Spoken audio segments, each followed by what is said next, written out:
and Pdoid emerge? Why did it emerge? We, like Edward Francis Small, became exposed to universal knowledge. How states operate, how constitutions are built, how economies are built, what is the basis of ensuring that people live in liberty and prosperity. We turn and look back and saw a society in shambles. People in the rural areas living in huts, no roads, no hospitals, no schools, too scarce to help uplift the population. We saw people living in poverty, having been born in poverty, growing in poverty, aging in poverty, and dying in poverty. We ask ourselves the question, do we belong to these people? Is this the Africa that people fought for to be liberated? That people died for to be liberated? That people were imprisoned for to be liberated? Tortured for to be liberated? Is that the Africa? Our answer was, our education was meaningless unless we transform that education into a tool of liberation, of eradicating the poverty of our people and tyrannical subjugation. We saw that we need to establish a political party whose fundamental aim would be to eradicate poverty and tyranny. That's why Pdoid came into being.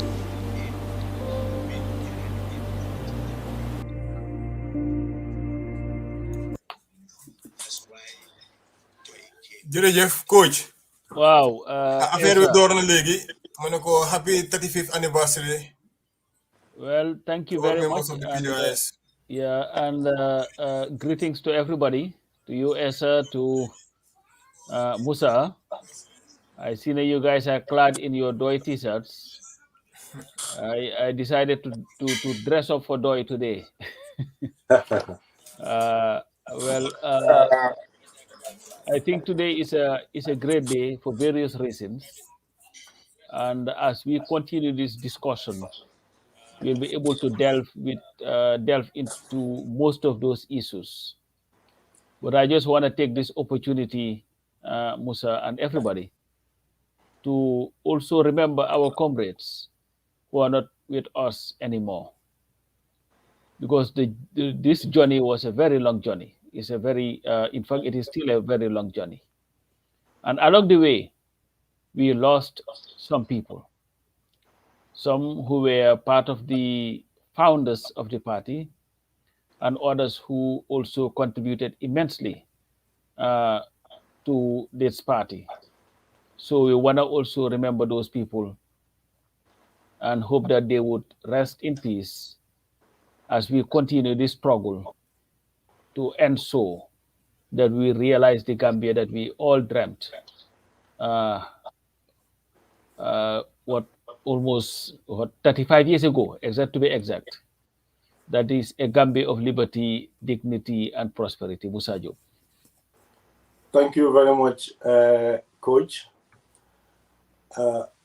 Li nga wax am na njëriñ ndax wax dëggaane yàlla journey bi it's been a very long journey and only nit ñoo xam ne ni dañ déggu si liñ gëm moo tax tey ñu egsi fii comme ni nga ko waxee rek am na ñi nga xam ne ñu ngi woon fii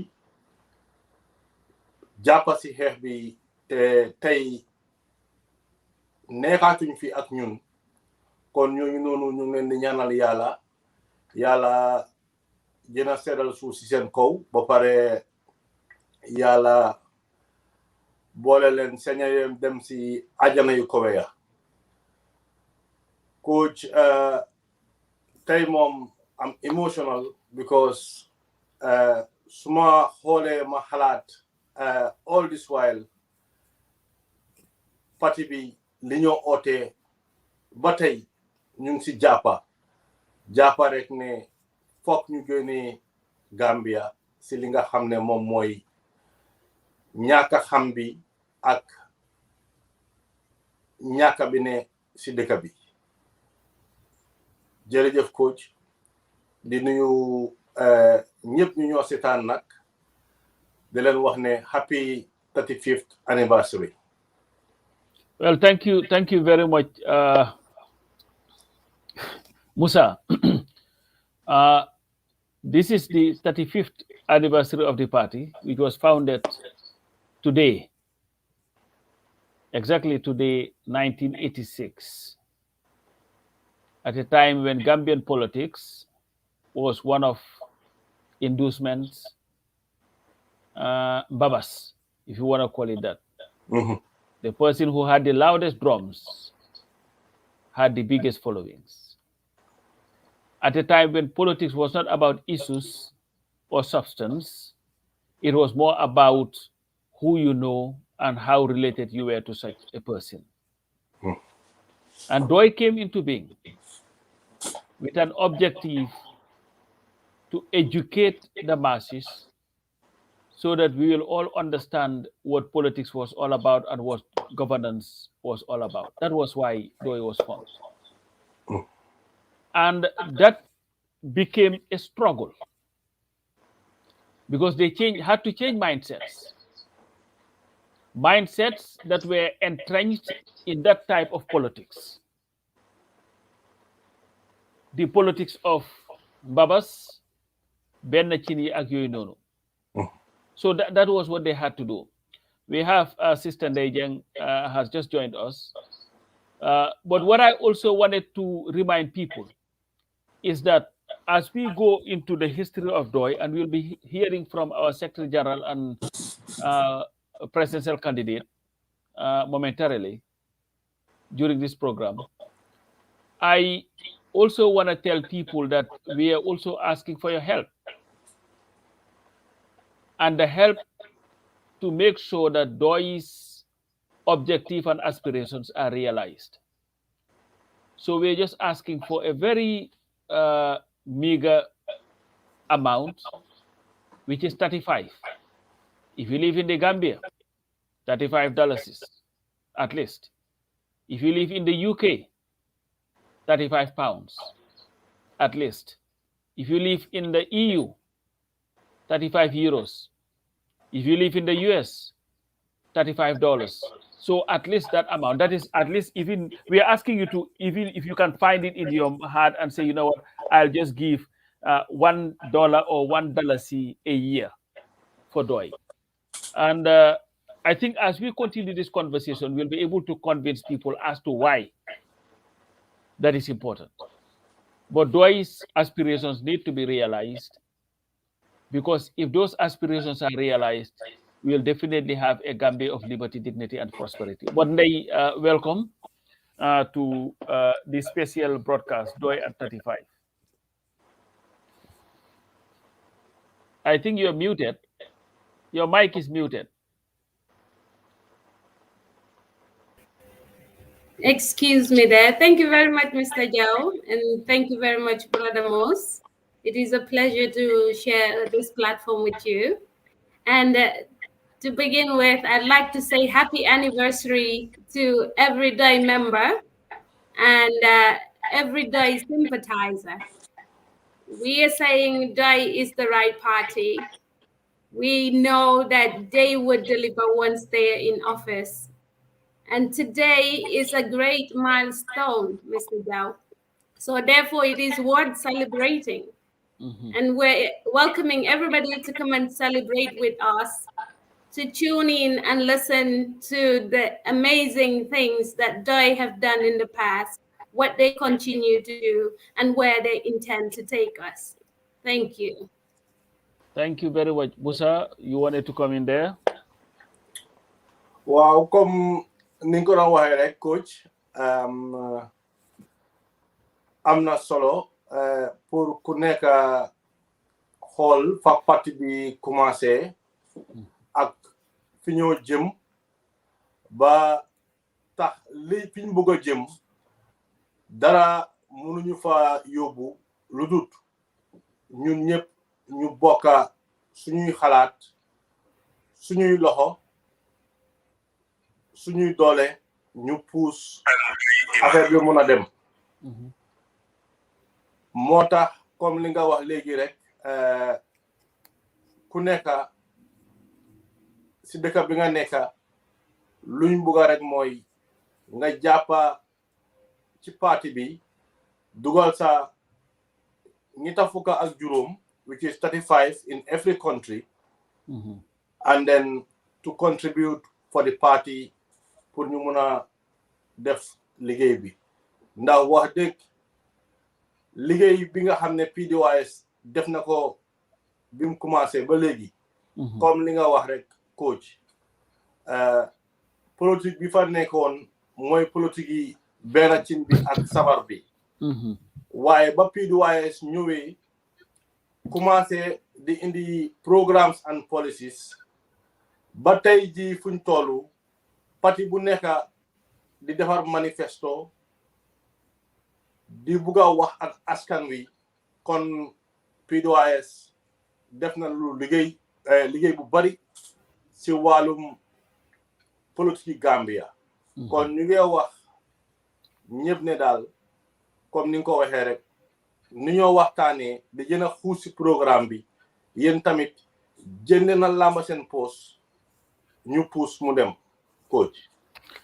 Well, why lu ma bëggoon a def rek I wanna the first person to donate towards this cause 35 bi Pdoid was Mr. Arthur Gabidon of Dallas, and just want to thank him for his donation. He was the first, so dinañ seet ndax jig nañu tey nag.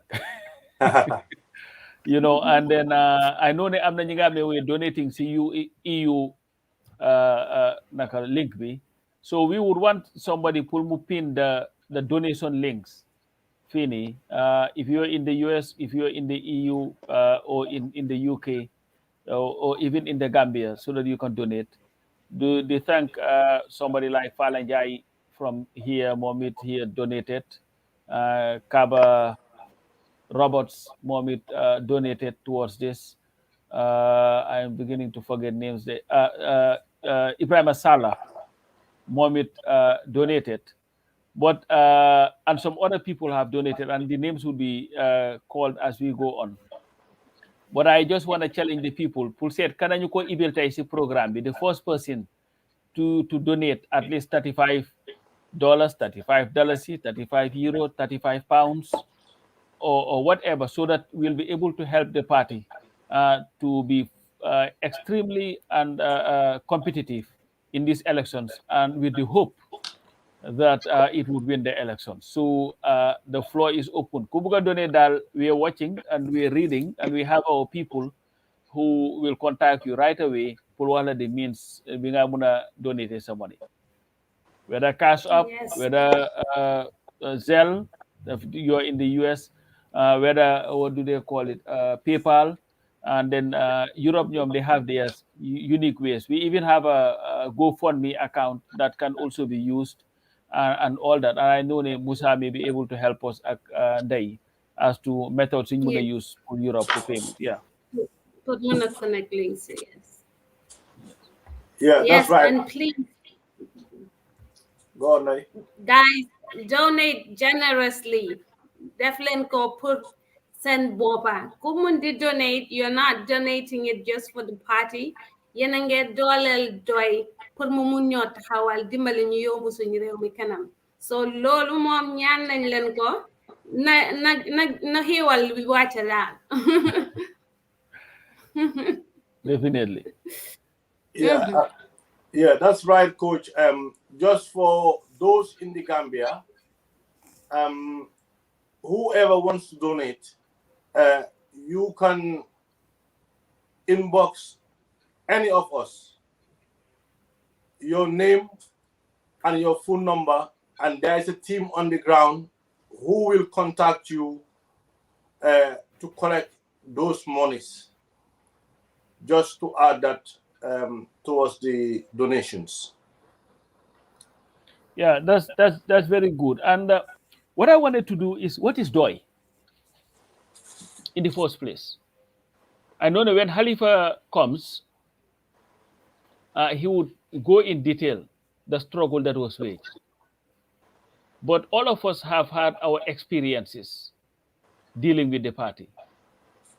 Some of us, when we were very, very young, to date. Because when DOI came into being, I was in high school. So I have had my dealings with them and I've watched them. But what did they do for Gambia? I've had some people ask me when I posted, oh, what are the achievements of the party?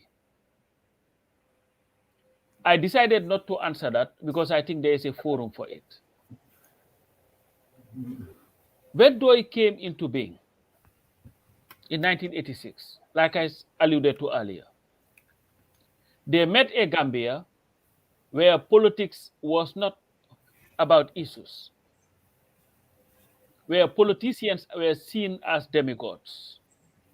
They became humble servants of the people and worked with the people. But they also realized that they had a responsibility in society. And what was their responsibility?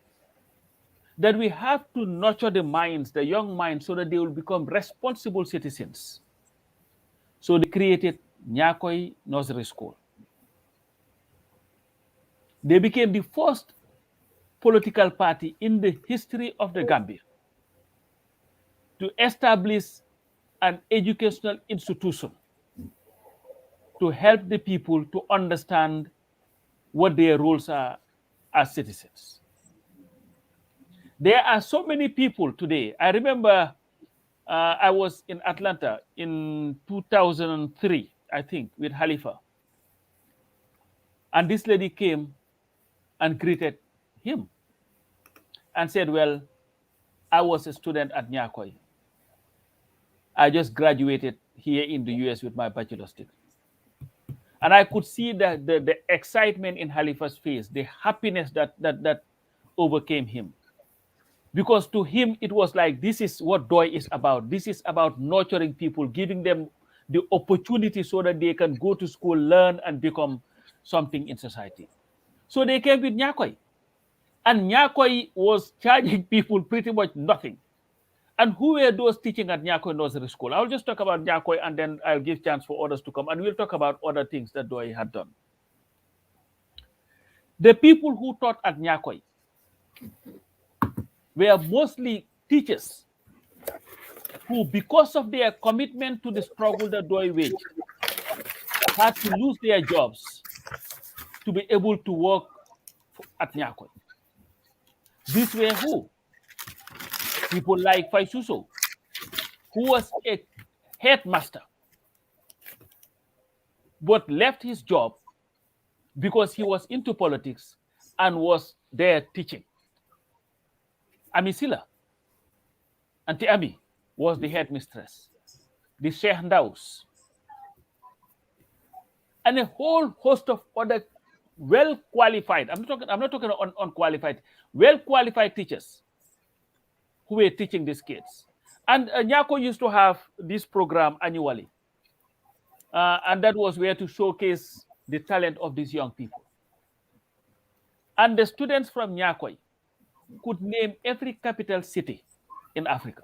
This is nursery school. I'm not talking about primary school. I'm not talking about high school, nursery school. And in fact, if you're with DOI, you hear people say, oh, Uncle Halifa, Uncle Sidia, Uncle Sambo, Uncle, that's where it emanated from. The teachers were the uncles and the aunties. That's how they treated the kids. They treated them like their family. So this was what Nyakoi was able to do. And this was through the initiative of Doi. And a lot of young people today in that country had the opportunity of going to Nyakoi. And there was also a strict rule that no child was supposed to be beaten. When you do something wrong, you are talked to. They speak to you, explain what you did wrong, guide you so that you will do it right the next time. So just for those that are asking what are the achievements of DOI, I just want to bring Nyakoi Nursery School, which has not been rivaled in that country from whence it was started to date. I've not seen any nursery school in that country that would do half of what Nyakoi was supposed to do. And finally, there was a student who, upon completion of Nyakoi, they wanted to do an experiment. So the child went to Kanifing Primary School, St. Teresa's. And the negotiation was for the child to be sent to primary 4. But they would not want to do it. They say, no, that's too much. The most that we can do will be primary 3. When that child was done and sat the common entrance, he had the second highest mark in that school. And that is one thing that DOI had done in that country. So we have Mr. Abdoulaye Jao from the EU branch and Sister Elizabeth Bass from the US branch. Elizabeth, are you in any way related to the legendary Gina? Bass? Oh, you're muted. Sorry, I didn't hear. Who did you say? Gina. Oh, Gina, no, we are not related. No, that's what okay. most people think, yeah, but no, we are not related. Well, I would have, if you were me, I would have claimed that already. But I mean, yeah, I wish she was. But guys, welcome to the platform today where we talk about DOI. And Abdoulaye, I know you wanted to say something, but before we say anything, I want to see the first pledge. I think I've seen somebody. Okay, there is Senabu Mboch, who is pledging 35 coronas times 10. I don't know what that is. That's, I think, Swedish money. I don't know how much that is in dollars, but thank you so very much for that pledge. And I know there was somebody else who was sending $35 cash up. That's Alaji Sidibe, and I think was sending it to JNB. I'm thinking that's Jabujo. So please let the pledges come. We want to raise today here no less than $1 million is for the party. And Mrs. Youth is about to pay 35 euros from Sehinjai. So thank you very much. So Abdoulaye Jao and Elizabeth, welcome to the platform. Let's hear your views too. Thank you very much. I think Elizabeth, you can go first. Okay. Thank you, Mr. Jao, Musa, and Isa. Yeah. I was just listening to Uncle Jao go through the, a little bit of history and the important role the DOI has played, bringing in the example of Nyakoi. And for me, these celebrations, honestly, has been caused me to reflect deeply on who I am as a Gambian and how much I value what I have in my country and how much of a patriot or not I am. And because looking at the life of the leaders of DOI, they have lived a sacrificial life for the country. They have left so many opportunities. When you listen to the history, and I think it's very good that we go through this history. It's an awakening for so many of us. And you wonder what is missing. Why so much like this, so patriotic, so giving, so sacrificial, Why don't we see that kind of attitude in today's Gambia, in the lives of the young people my age, those that are younger than me? Now, if you come to any Gambian today, the first thing is we want to travel out of the country. That's the first thing most people want to do. But these people had the opportunity to go out. Some of them were already out there. For instance, Uncle Halifa was supposed to start his PhD program. He left all of that and came, sacrificed, and I'm sure the story goes with Uncle Cedia, who's also had many opportunities to do international job. They left all of that, Uncle Sam, and decided to come and start from the grassroots, sacrifice to ensure that there is a change. And they have invested so much in eradicating ignorance. They have invested so much in trying to bring us out of that state of awareness, to understand who we are as a people, how sovereign we are, what we own. And so it's just been a moment of reflection for me. And the more I think about it, the more I think about the giving nature of the leaders of Pdoid, the more emotional I get. And I just pray that this attitude and nature that we see in these people, they are exemplary. They have lived a life. 35 years is not 35 days. We have never heard of a scandal from these people. We have never heard of allegations of corruption. We have never heard of anything immoral that you can associate with this people. We have always seen and heard of how giving they are. And so their exemplary leadership is something that we as young Gambians should emulate. We should be able to emulate this and run with the principles that these people have set in place to transform this country.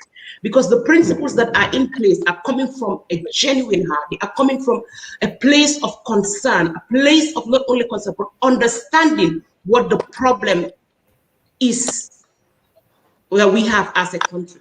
And so I just hope and pray that we will run this vision that they have prepared, the path that they have laid for us to reclaim our country, to love the country the way we have seen them do. And December 2021 is our opportunity, and I'm hoping that the message will resonate with every Gambian. Thank you very much, guys. I'll just stop here for now. And Mr. Jao, you. No, well, we'll have Mr. Abdullah Jao, who is one of the, I think, co-chairs of the EU. Well, now is supposed to be the correct name would be the Europe branch, because the British have decided that they were going to go on their own. Let me leave the British away today and just focus on Pdoid. But Abdullah, welcome to this program, and thank you very much, Elizabeth. I think you've really touched on something that is extremely, extremely important, in that to have politicians who've been in the public space for this long and are still working clean, scandal-free. Any type of scandal, not money, not anything. They're still as clean as they came into the political scene. But anyway, Abdullah. Yeah, thank you. Thank you very much. I'm very happy to be here, and greetings to all of you. I think talking about what Pdoid has done in the Gambia, one would start by asserting the fact that Pdoid emerged at a very critical time in the history of the Gambia, when there was massive economic mismanagement of the Gambian economy, but also looking at Africa in general. The emergence of Pdoid was important in the historical evolution of the African continent, because it was a time when the first leaders of the liberation of the African continent have been tried and tested, and not much has worked. And it was a time when coup d'etats were emerging on the African continent. people who thought they have alternatives to the governance of the African continent, to the economic liberation of the African continent, were taking guns and forcing their way into office in order to take control of the affairs of their countries. And we've seen that did not work. But it was also a time when, if you look at the United Nations reports at the time, 1970s were declared as was declared as a lost decade for the African continent. 1980, the same. And it was during that pivotal and critical moment in the history of Africa that PDOI emerged. It was also at a time when the ideological battlefields have been tried and tested, what constitute communism, what constitute socialism, and the Soviet Union was at a verge of collapsing, and it ultimately collapsed. So it's an important point in the history of the Gambia and for the African continent. For me, one of the important lessons that PDOI has taught Gambians and humanity in general, the leadership of PDOI, I mean, is how one can be of service to one's country, even when one is not in office, even when one is not given the helm of the affairs of one's country. How is one going to contribute towards enhancing the livelihoods, the living standards, and the intellectual maturity of one's people? For me, that is a huge accomplishment that PDOI has impacted on the African people. And if you look at the 1997 elections, for example, one would realize at this latter stage of the elections, PDOI was not communicating its message, was more of a peace builder, because it was also a critical time when the forces who wanted to take over power, the APRC and the other faction at the time, we are coming up with messages which were not very helpful for political campaign.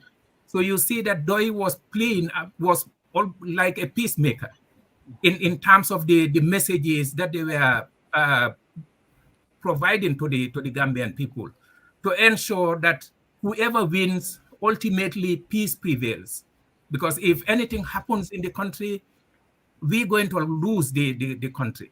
So all those are critical achievements. But when you talk about achievement, people think about how many boreholes, how many hospitals have one provided, not realizing that the role of an opposition party is to provide alternatives as to how a country is to be governed. And when one is given the helm of the affairs, then one has the responsibility to demonstrate, to implement those alternatives, because then you have the resources to do so. You have the taxes of the people to do so.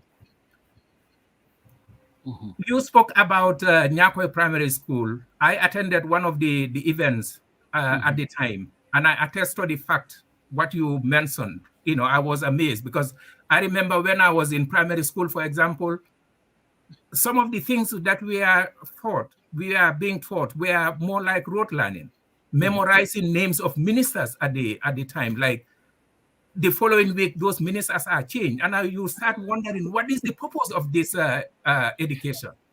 But I also remember earlier on, I think this was 1973 or 74, when we had some critical-minded teachers who were teaching us songs about Kwame Nkrumah, and one of the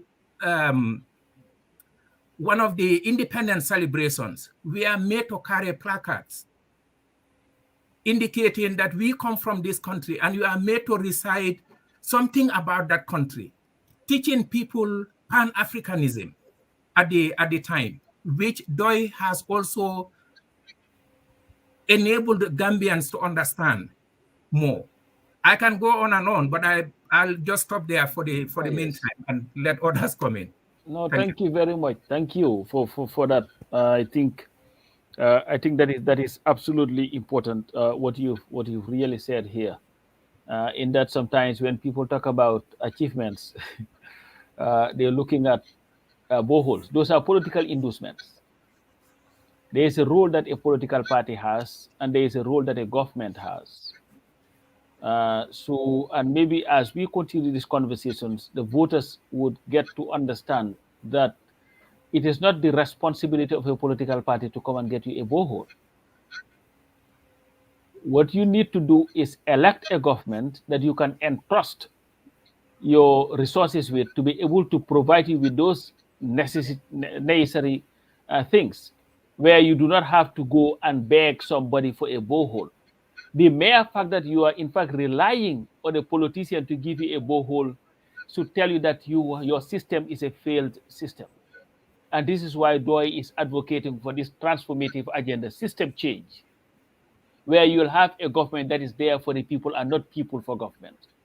Because when you have people for government, that is when you will elect a government and treat the president as a demigod, and these politicians, they come to you once in a year with their gas guzzling SUVs, make all these promises, leave you in the dust, and go back to their air conditioned houses when you continue to wallow in abject poverty.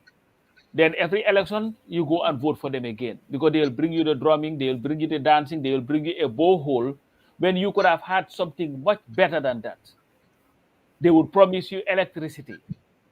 They would promise you all these things that they cannot provide. It's just like when I had CDS say something at the National Assembly the other day, when they were talking about during this, what do they call it, the supplementary appropriation bill. They were talking about buying cars for the magistrates and all, and it was, what about ambulances for the communities? But even if you buy ambulances, what use would it have for them? Because chances are they may not even have hospitals to go to. So these are things that DOI is talking about to change, so that at least we'll have something better. But Musa, if you just wanted to come in and they. Yes.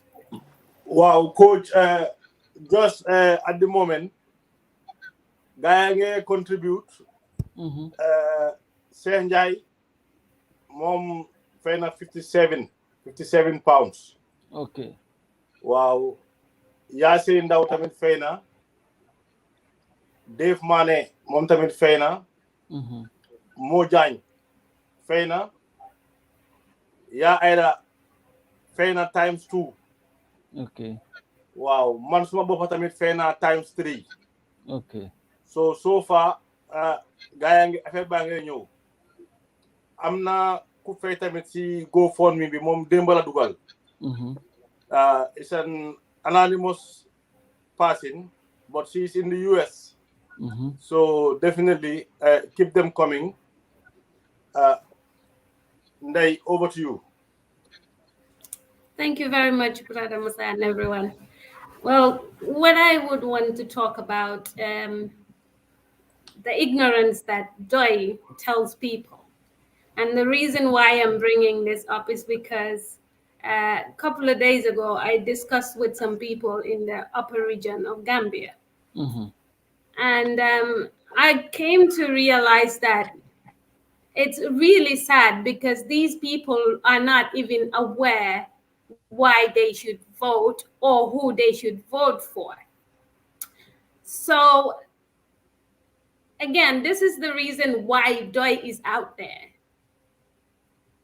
teaching the people what their rights are, telling them what they need to know about their country and themselves. Now, this person, well, one of the person I spoke to said to me, well, we only vote for any sitting government. And when I asked why, well, we don't know, just because they're there. I'm thinking, no, that is really sad. Because if you're a Gambian and you have a living situation that you're not happy with, knowing that it is your voter's card that is going to put whoever that's there or whoever's going to come in, then you ought to be informed to know why you should vote for these people. So they said, well, we don't know. Who's there to tell us? So when I spoke about Doi, and they asked me, but we don't know these people. I'm like, how can you not know Doi? How can you not know Doi? They have been here for longest of time. So you cannot say you don't know them. Oh, well, we only hear about them, but we've never seen them. So I am like, okay, if you want to change your life, you want to make sure that Gambia forges ahead, then you have to do what it takes, which is to make sure that you know why you are actually voting for somebody. And if people come to you just by the mere fact that they give you something like a bag of rice or anything of that sort, just for you to vote for them, then you're failing yourself. Joy is saying, get to know the people that you're voting in. Open your minds, be realistic. Because it is really sad for you to just vote for anything just because you know it's the time of election, so we're just going to vote. How's that going to change your life? Is the question. This is what Doi has been telling us. Right? So for that reason, I think we need to make sure that we're doing every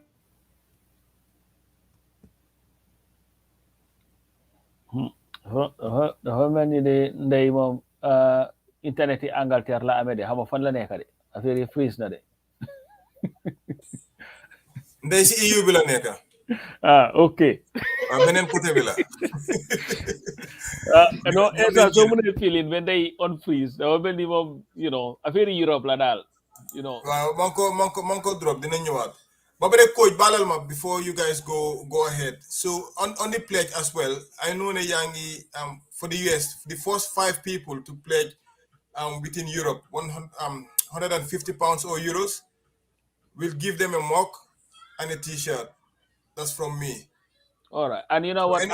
I'll match you to the first 5 people too from the US who contribute $150 will get a mug and a t-shirt. And a t-shirt. So that's the t-shirt. Yes. And in addition to that, I'm going to make my pledge now. Go ahead. I'm going to do 35 by 20. I'm going to donate $1,000 for every year that DOI has been in existence. So my pledge, my donation would be $35,000 is $700 towards DOI's 35-year anniversary and its transformative agenda. Jeff Joe, I think I need to call Lingayen to my. Yeah, so I challenge the other. Because I try to get people to donate 150 pounds. He's coming up with this amount. Yeah, so we gotta. I know it's going to be difficult, but this is what I want to tell people. Let's look at this as an investment for our country and our children. An investment, like a person like me, I am at an age now where I would never leave the amount of years that I've already lived. What I have left in my life is much less than what I have lived. That is just pure math. So my investment is for a Gambia that would be worthy of worthy of the name. Because I want to be part of those who will bequeath a Gambia to the next generation that is better than the Gambia that was bequeathed to me. And I believe that the only institution that is capable of giving the Gambians hope, that hope, is none other than the People's Democratic Organization for Independence and Socialism. Because I am a fervent believer that DOI would be that government that will not live above the people, will not lord over the people, will not mismanage the resources of the people, but will work towards making sure that Gambians would have a chance. Gambia deserves a chance. So $700 may sound a lot, $700 or $35,000, but just look at it as an investment, not for me only, but for my children, and for my grandchildren, so that at least they will be able to live a life that is worthy of it. Elizabeth. Very true, Uncle Joe. Oh, did I say Uncle Joe again? Yes, oh, he's uncle anyway. That's all right. Mr. Joe, investment, we really have to invest in the party, because that's another way we can show that we are ready for the change that we are calling for. I think they was talking about the ignorance and how PDOIS came out clear to say fighting ignorance is something that we are going to be engaged in. And I think there was a lot of noise, and people were like, oh, PDOIS thinks very low of the Gambians, do not respect the Gambians. But in fact, that is a misrepresentation of the facts, because just the example that Ndai has given here, which we can all relate to. So many people will tell you, opposition. That's lack of understanding, because it's your life, the situation that you are living, the poverty you are living. You can associate that mostly to poor leadership, to the very people that you are just supporting just because they are there. So if you have the understanding, if you have the knowledge that that you are required to have, you wouldn't be saying such things. And another thing really that's really pricks my heart is this issue of us giving it our all to ensure that we have the best. Now, so many people will tell you that in fact, PDOIS is the party that we know when they come into power, the transformation and the change we need, we will see. But because of fear, people will tell you, oh, man, buguma PDOIS, buguma UDP, buguma NPP, why? Some, just example, I just go with Barrow because I don't want UDP to come in power. That is not an informed choice. That's a choice you are making out of fear.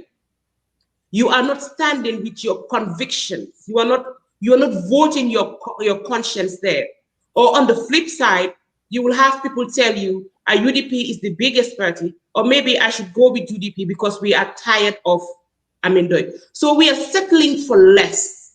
We know PDOIS has the best to offer, but because of fear, because of misinformation, because it's not the decision that some people are making not to follow PDOIS.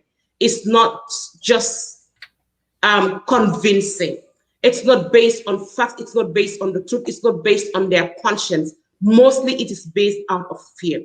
And that is why I say, as Gambians, we need to be go-getters. We need to want what is best for our country and fight to ensure that we get what is best for our country. If in fact you are saying, and I know most people will say that, PDOIS is the government that we know when they come into power, they will transform the country. Give it your all. Fight to ensure that that happens, because it is possible. In fact, just lately, the growth that PDOIS has seen, exponential growth, is an indication that if we put our fears aside, if we put those excuses aside and do what is right, follow our conscience and vote for a party that we know have the policies and programs to transform this country, then we would have been able to stand tall and say, we did it. And that is what I am calling Gambians to. Let's not base a vote based on fear. I think this has contributed to what we have seen today.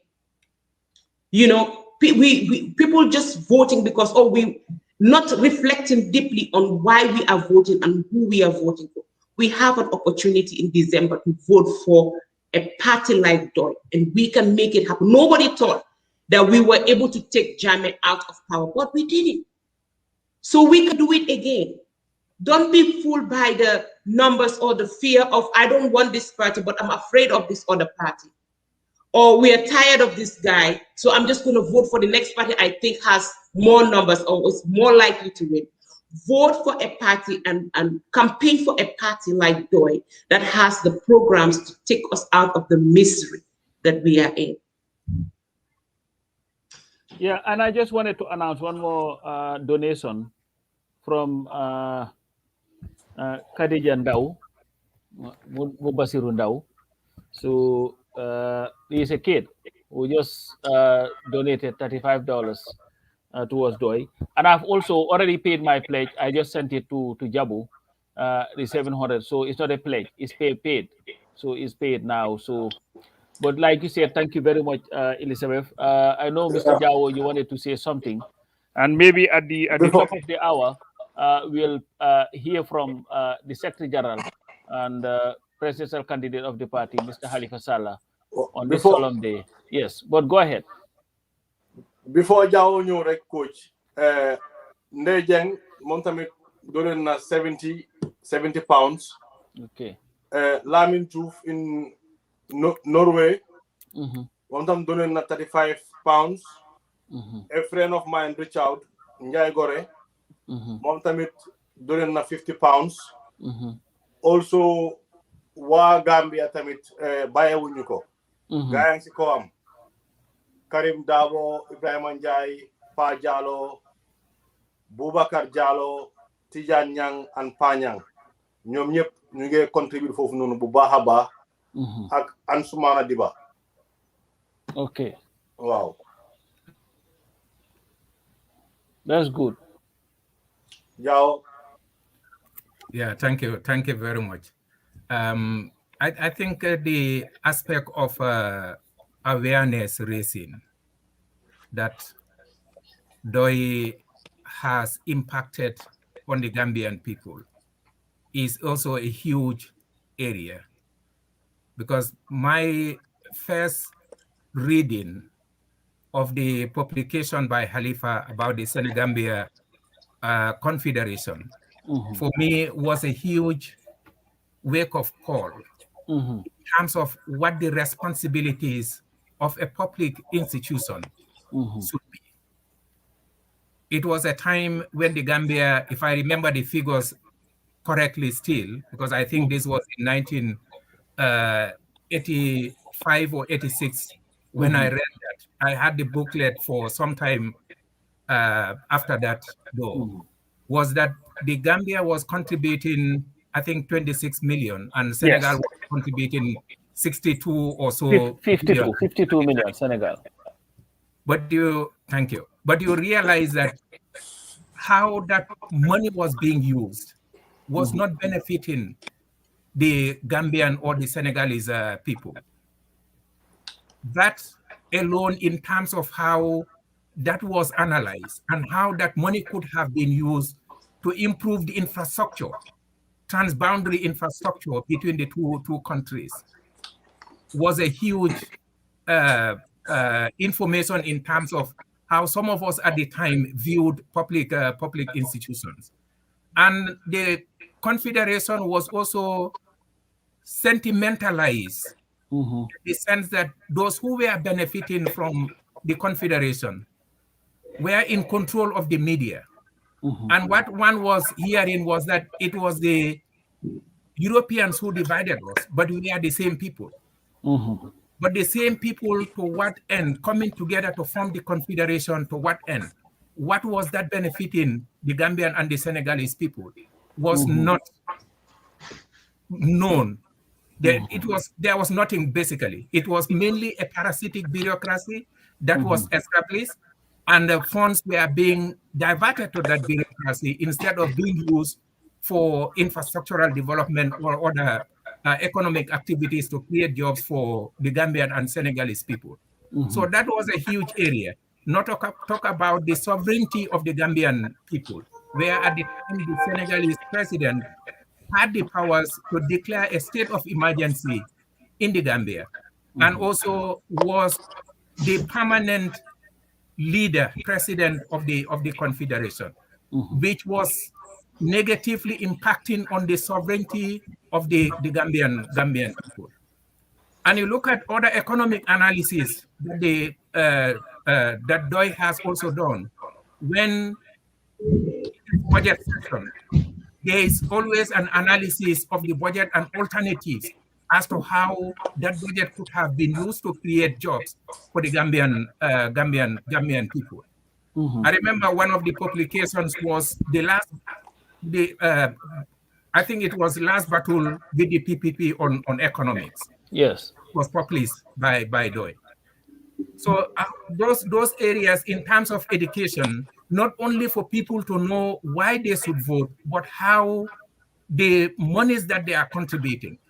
Because I remember playing Cydia and Halifa's cassettes in the 90s, those that were produced in the 92 elections. Yep. And people would be wondering, some did not even conceptualize that it was the taxes that they were paying that the government is relying on.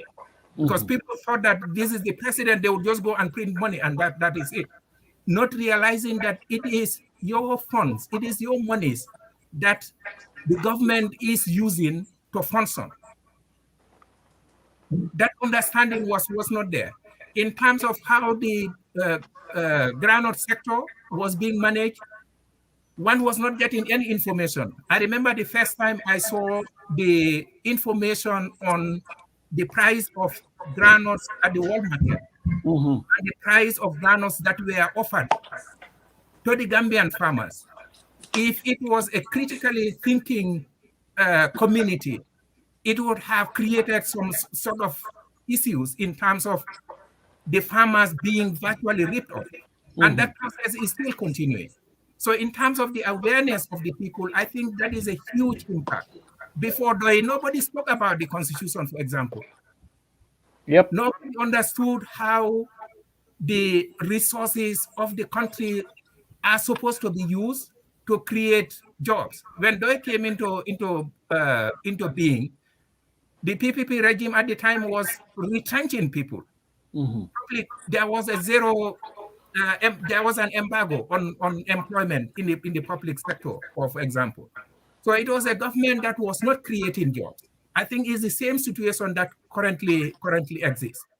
Public resources, wealth that should belong to everybody was being diverted for individual interests. And that trend is still continuing. How that is to be reversed, how that is to be changed, is the very fundamental basis of the system change that Doi is talking about. Thank you. That's very good. So we have Esa on standby so that he will bring in the Secretary General and we'll listen to his statement before moving on. Esa, if you can hear us, I know you are in the background. I know whether the British internet is having problems. But Good. No, I don't have any problems with my internet. It's actually quite fast. So I'm just looking at the video. Sorry, I'm just trying to link with Gambia, and I can then connect you guys. But I will give you a heads up once I'm ready, once everything is done. It's a 16-minute long speech, so I'll put it out. That's good. Just bear with me. Yeah. Let me go back on the background and then do my thing. All right, but we still appealing to people to really make their pledges and their donations, because definitely, like they was saying, when they spoke about, we heard about them, but we don't see them. There is a reason for that, maybe. But if the party is well resourced, it will be able to get to every corner of the Gambia, because the party's message, I believe, is superior to any other message in that country. And one thing that is very constant in that country, like the Northern Stars, is the trust that people have in the Doi leadership. You wake any Gambian up and ask them, among these politicians, who do you trust the most? They will tell you the Doi politicians. That is a fact, a irrefutable fact.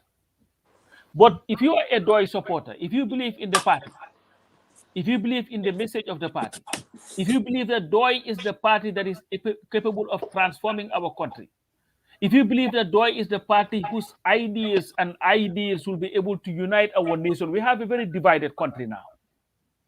And the only party that has constantly worked against the division of our people. There are those who work in dividing us. There are those who are working for the unity of the Gambian people. And DOI has been the party that has always tried to avoid anything that is going to divide our people, whether on religious lines or tribal lines. If you believe in that, and you call yourself a supporter, a sympathizer of the party, we are asking you to contribute.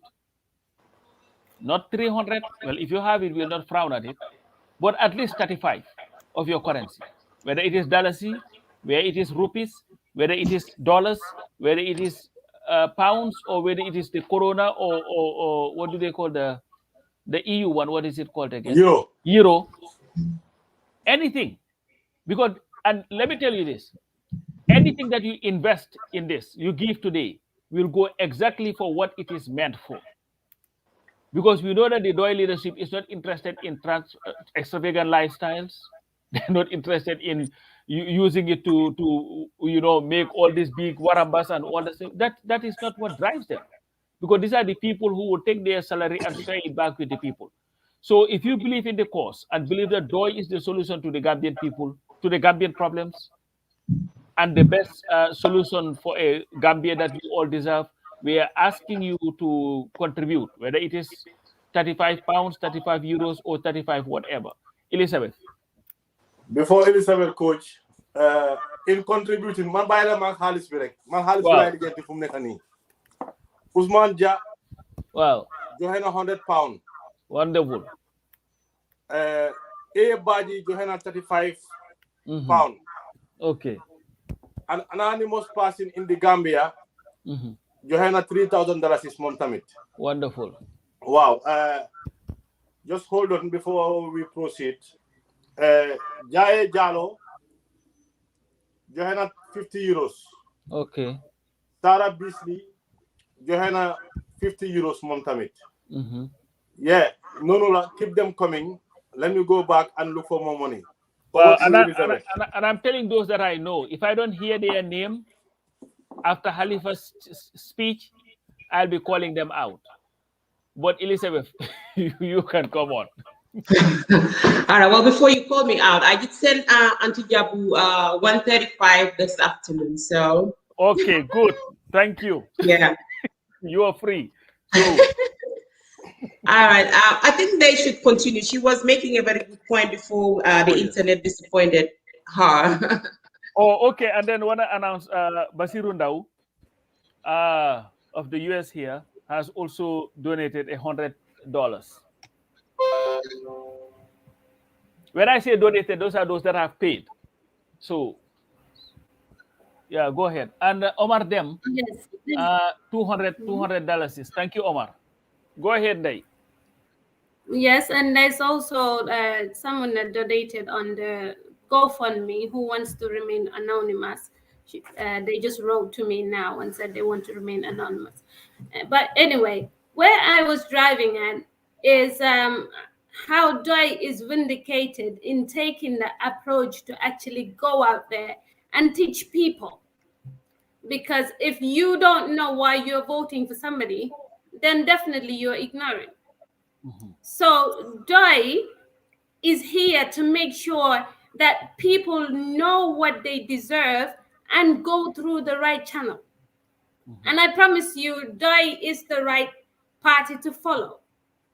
Myself, I have been, this is an initiative that DOI had. This was during Youth Front. I don't know if people remember Youth Front. I used to go studies at Youth Front. Okay, so people cannot just say DOI hasn't done anything. Just for the fact that they haven't given you a bag of rice, then they're not popular. They're giving you something that is of much more value, because they're educating you, right? They're putting structures in place, like you mentioned, Mr. Jau, Nyakoi Nursery School. You know, the skill centers that they have opened up. So I cannot see what would be of a better value than that. Because if I'm giving you something that you're going to consume for a couple of days and that's it, then it's not changing your life. how are you going to sustain a living? It's not possible. Definitely. So Pdoid, in fact, is the one party that I have seen who have done something different. And when they talk about, well, they should change their approach, their way of politics, I am saying that is the only thing that makes Pdoid different from the rest, because they actually walk the walk and talk the talk. You Definitely. know, they put systems in place and they follow by the book. The discipline in Doi is incomparable with any other party. Definitely. No other party is as consistent as Doi. No other party is as open as Doi. So if I was to give my something that is of value to me, like a whole country, I cannot go and give it to somebody who don't even have a sense of direction of where they're heading. The way I see it, it's a politic of what is more lucrative right now. What are you doing? And they feel like going to form their own political party is more lucrative, because many of the ones that I see coming up with their parties don't even have the idea how to run a state.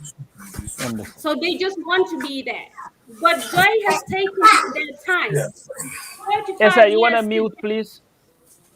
Yes. All right, then, go ahead. Yes. Joy has taken their time, 35 years today. They were not rushing for anything. They wanted to make sure that what they had to say actually sinks in, because this is what benefits us. So Joy definitely is the party to be. Give your support to Joy. You will never regret it. Definitely. And this is what I want my fellow Gambians to know. If we support Joy, we're supporting our future. Thank you very much. Thank you. I just wanted to say Ibrahima Juwara, sorry, $200 is, and the Bansen Women for Change, $1,000 is. Thank you very much to these gallant women. Definitely. And Sumana Tangara is pledging 50, I think that's the euro. Yes. Yeah, 50 euros. Yeah. Coach, I've got this speech for from the Secretary General. I can share that with you guys now. Yeah, go ahead. Yeah? Yeah. All right then.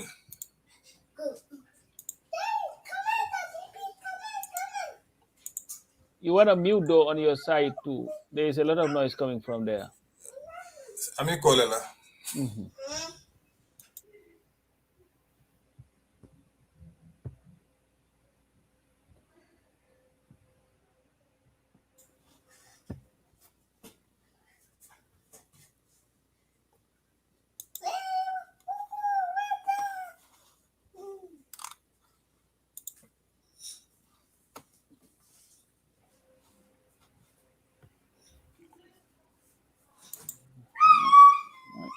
A generation has a contract with the future.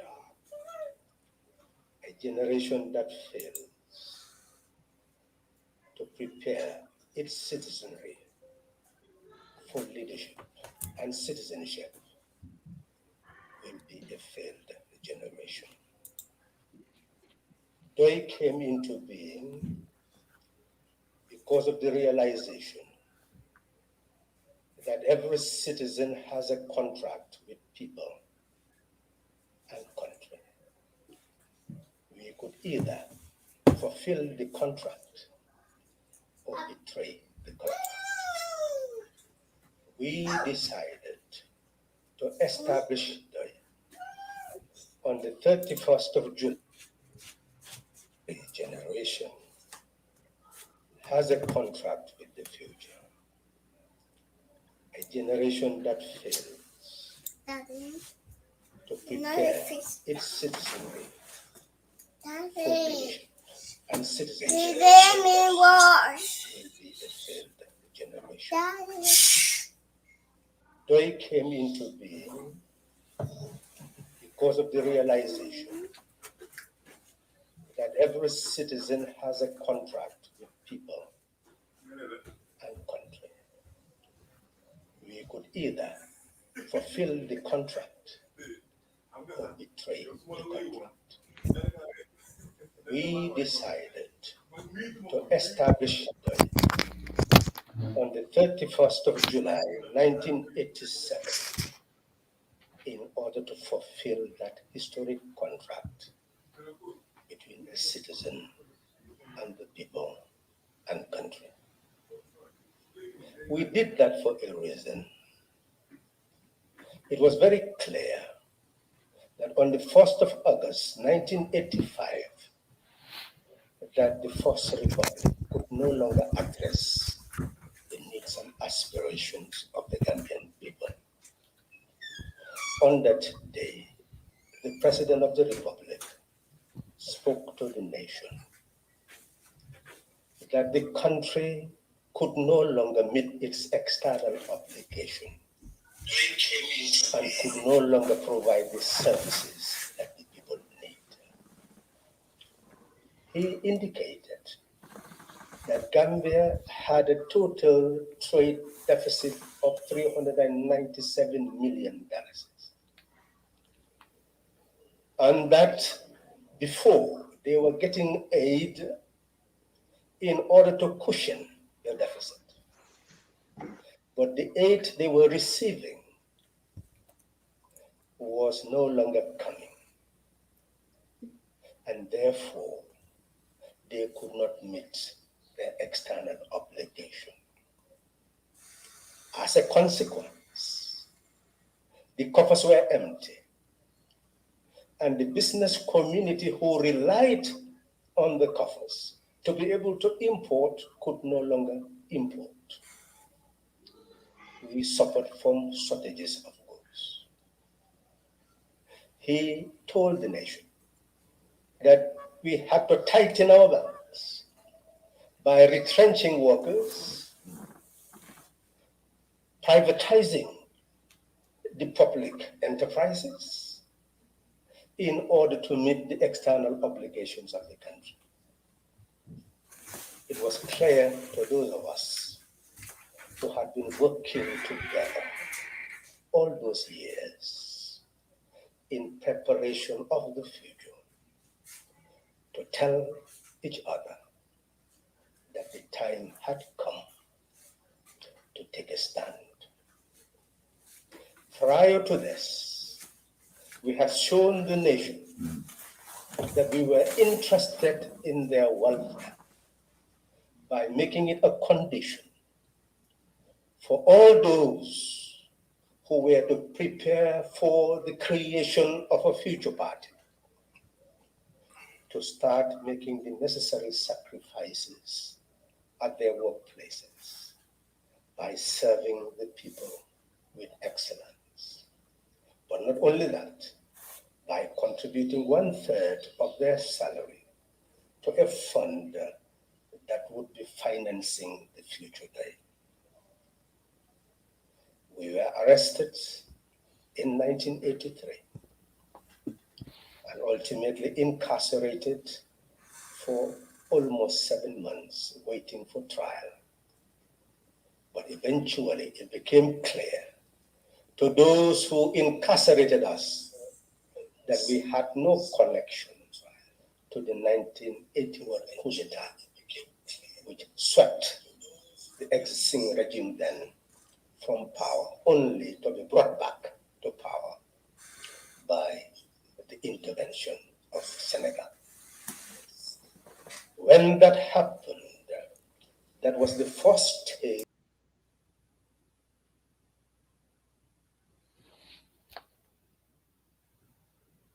of people who died in 1980 for a futile exercise in trying to take over power. Eventually, it became clear that it was going to be our duty to rescue the nation from a confederation which required Gambia to contribute 26 million and Senegal 52 million, combined together $78 million, only to maintain a confederal security force, confederal armed force, confederal intelligence, creating the basis simply for a security machinery. Nothing in that budget indicated that the Gambian people and the Senegalese people will be served by that money through construction of Trans-Gambia roads, building Trans-Gambia connections, establishing Trans-Gambia industries, and facilitating a cooperation that will ensure integration of the two countries. We began to explain to the Gambian people that the Confederation had undermined the sovereignty of the country by making the president of Senegal to be permanently the president of the Confederation and the president of the Gambia permanently the vice president. There was no rotational relationship. We indicated to the Gambian people that the Senegalese president could call a state of alert, that is a state of emergency, anytime, and all the machinery, all the resources of the Confederation will be under his jurisdiction.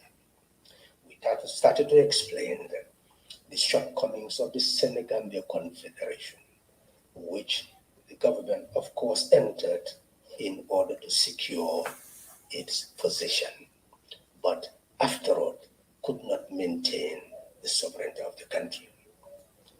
1987 was a response by a group of Gambians to the existing situation where the country was no longer moving on the trajectory of defending its sovereignty and was no longer in the trajectory of defending the interests of the Gambian people, the well-being of the Gambian people.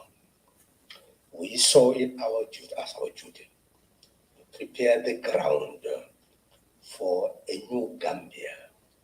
And that new Gambia could only come into being by becoming committed to our historical responsibility. We, based on awareness, understood how that Gambia came into being on the 24th of April, 1970, and what that Gambia should have promised the Gambian citizen.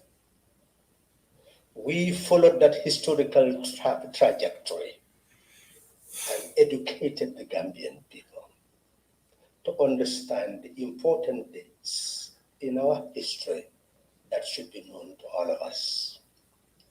It was very clear that on the 10th of August, 1889, the British and the French met to carve that land they eventually transformed into a colony of the Gambia. When that happened, our people did resist, but by 1894, it was becoming very clear that their vision was to divide the country into regions, and those divisions will be governed by regional commissioners, and the districts will be governed by the sefus, and the villages will be governed by the village alcaldes, and all of them will be under the governor. They had planned very well how they will impose their will on us so that we become subjects of the British Crown. They succeeded. But every beginning is an end, and every end is a beginning of a new beginning. As soon as the colonialists established their total control of our land by 1902, forces started to know exactly what colonialism meant. It meant loss of territorial integrity, loss of political independence, loss of sovereignty, and no control over our resources. Will be taxed for the benefit of the colonialists, not taxed to get services that we deserve. That knowledge that we were going to get poorer and poorer compelled Gambians who love their country and people to sign a contract with destiny, a contract that enabled them to give all their life, all their mind, all their heart for the liberation of their people. Today we do remember Edward Francis Small, who indicated very clearly in 1920 that it was time for us as Gambians to take charge of our destiny. And he developed the strategy to attain that to attain that quest, it was important for us to demand for elective principle to govern the representative institutions of the country. Establishing a newspaper, establishing a ratepayers association, establish a farmers union, establish a workers union, were all instruments to organize, to raise awareness in order to facilitate the liberation of our people. It became very clear that two instruments are necessary for liberation. Instrument of awareness and the instrument of organization. It was the workers' organization of 1929 that compelled the colonialists to accept for a Batterstown Council to eventually emerge as an instrument of representation. The struggle continued to demand for the Gambian people to take charge of their destiny, to have a voice, to have a say in how Gambia should be run, to own our ocean, to own our land, to own our airspace. But it was a protracted struggle. In 1947, the colonists started to accept for Gambians to elect Gambians to be part of an advisory body called the Legislative Council. But they retarded the process by accepting for that election to be only for one representative of the Legislative Council. But that was the starting point of our sovereignty. Election is a tool to assert our sovereignty. And that assertion commenced. The demand increased, reflecting the will of the people for liberation, reflecting the fact that liberation is not a gift. It has to be demanded for and given at no cost to the person who is actually controlling the lives of our people. But we had to pay the cost for that liberation.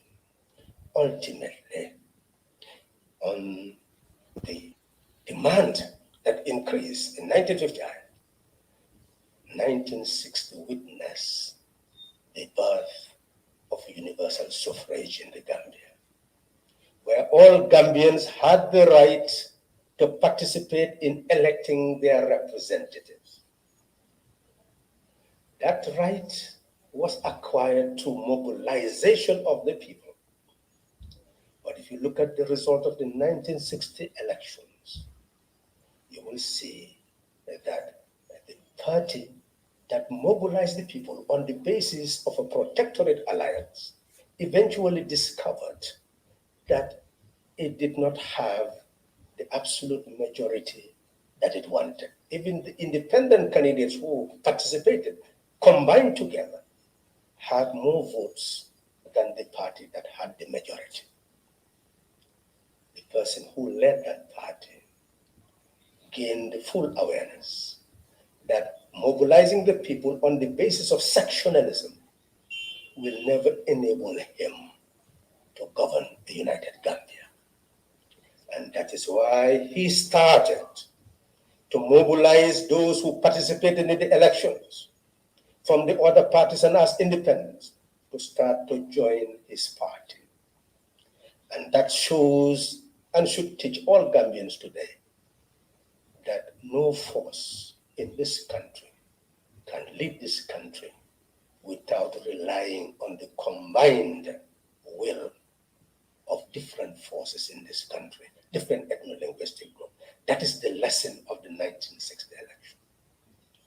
We kept on the struggle, and we could remember as young people the fight of the Gambia Workers' Union in 1961 for better wages, denied by the colonialists, led them into the streets the dock workers going to schools, and eventually we could hear their voices reverberating. We shall not be moved. We shall not be moved. Just like a tree that standeth by the waterside, we shall not be moved. Fighting for our freedom, we shall not be moved. You can hear their voices, organized force of labor. And the colonialists had to mobilize forces from Sierra Leone to be able to suppress the power of the workers' union. But immediately after that, decided to engage in constitutional talks to move the Gambia towards greater liberation. We know our history, and we saw the leader of the PPP demanding that the leader of the UP should not be the chief minister.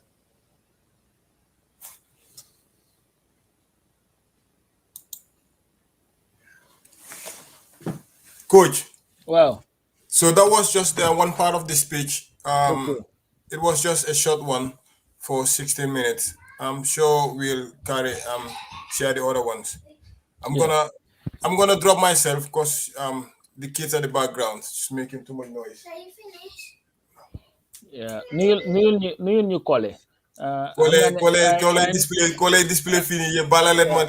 No, I know Kole would find a way of being part of the show.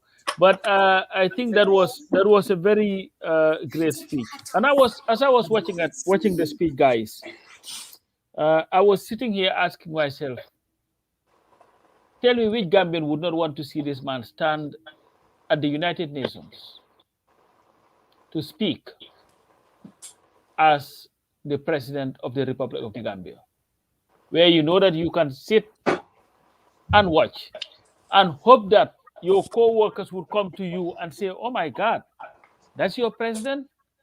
He's so smart. Who don't want to see that? And this is not like a prepared text.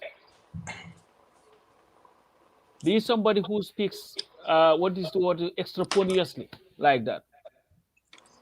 Nothing like writing a speech. No, he sits and gives you the facts.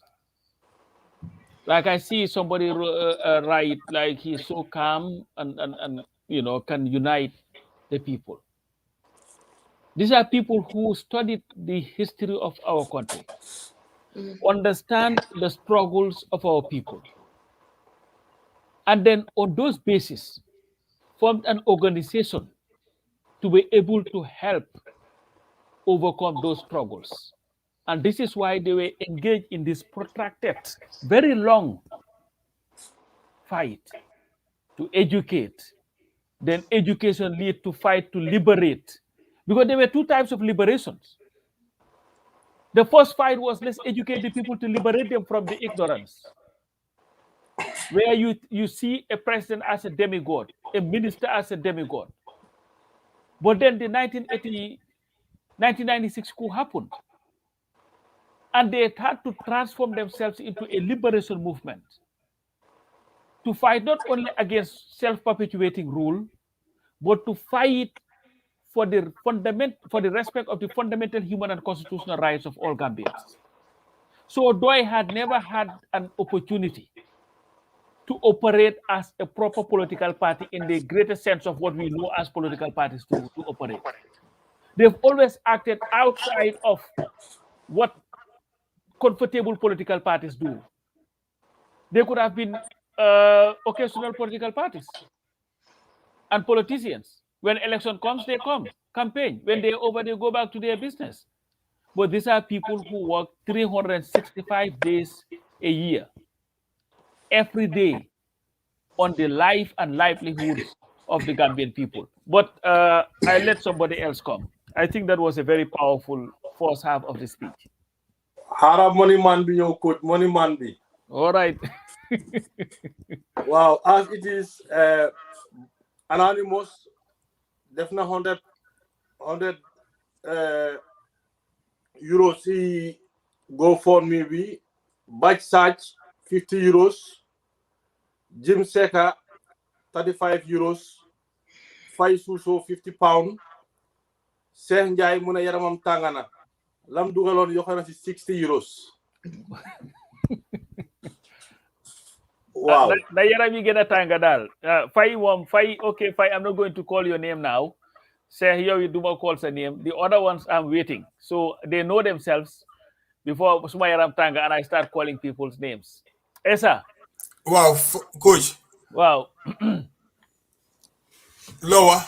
No. Dama bañ a call name rek. So No. Mun nga call name waaye xam naa ne name si nga call yëpp stateside laa jógee. Parce que xam naa ne European si ñoom moom ñeme nañoo génne trop. xam nga mos yéen American si da ngeen di wax ne Europe socialist lañ. So this is just showing you how socialism works. Well, that's very good. Why suma guy America you would not leave me you know. They would come along. So far li ma dee dégg yëpp it's all euros pounds. Dégg guma dollar bi jooru noonu de su passé yow ak kii naka kii ndaw boss name na Elizabeth will live in Elizabeth at Elizabeth sorry it's sister Elizabeth tamit I also called at least 5 or 6 people before, so why we can do much better than this. Let's make this a reality. Let's just sit here. Just imagine if you really want to see Halifa Sallah as your president who can address a nation anywhere in the world, at the United Nations, at the EU, at the ECOWAS. Man, this is a guy who went as a member of the Pan-African Parliament. When they saw him and he spoke, and there was a problem in Burundi when they were doing that investigative report. I think it was Burundi, yes. Of course, they had to tap the guy who is from the smallest country in Africa, and that is Halifa Abubakar Sallah, to lead that. In fact, when he lost the elections, the National Assembly election, because they had called him and wanted him to go on another duty, and when he told them, well, my term is over because I was defeated, the first thing that they told him, are you people crazy?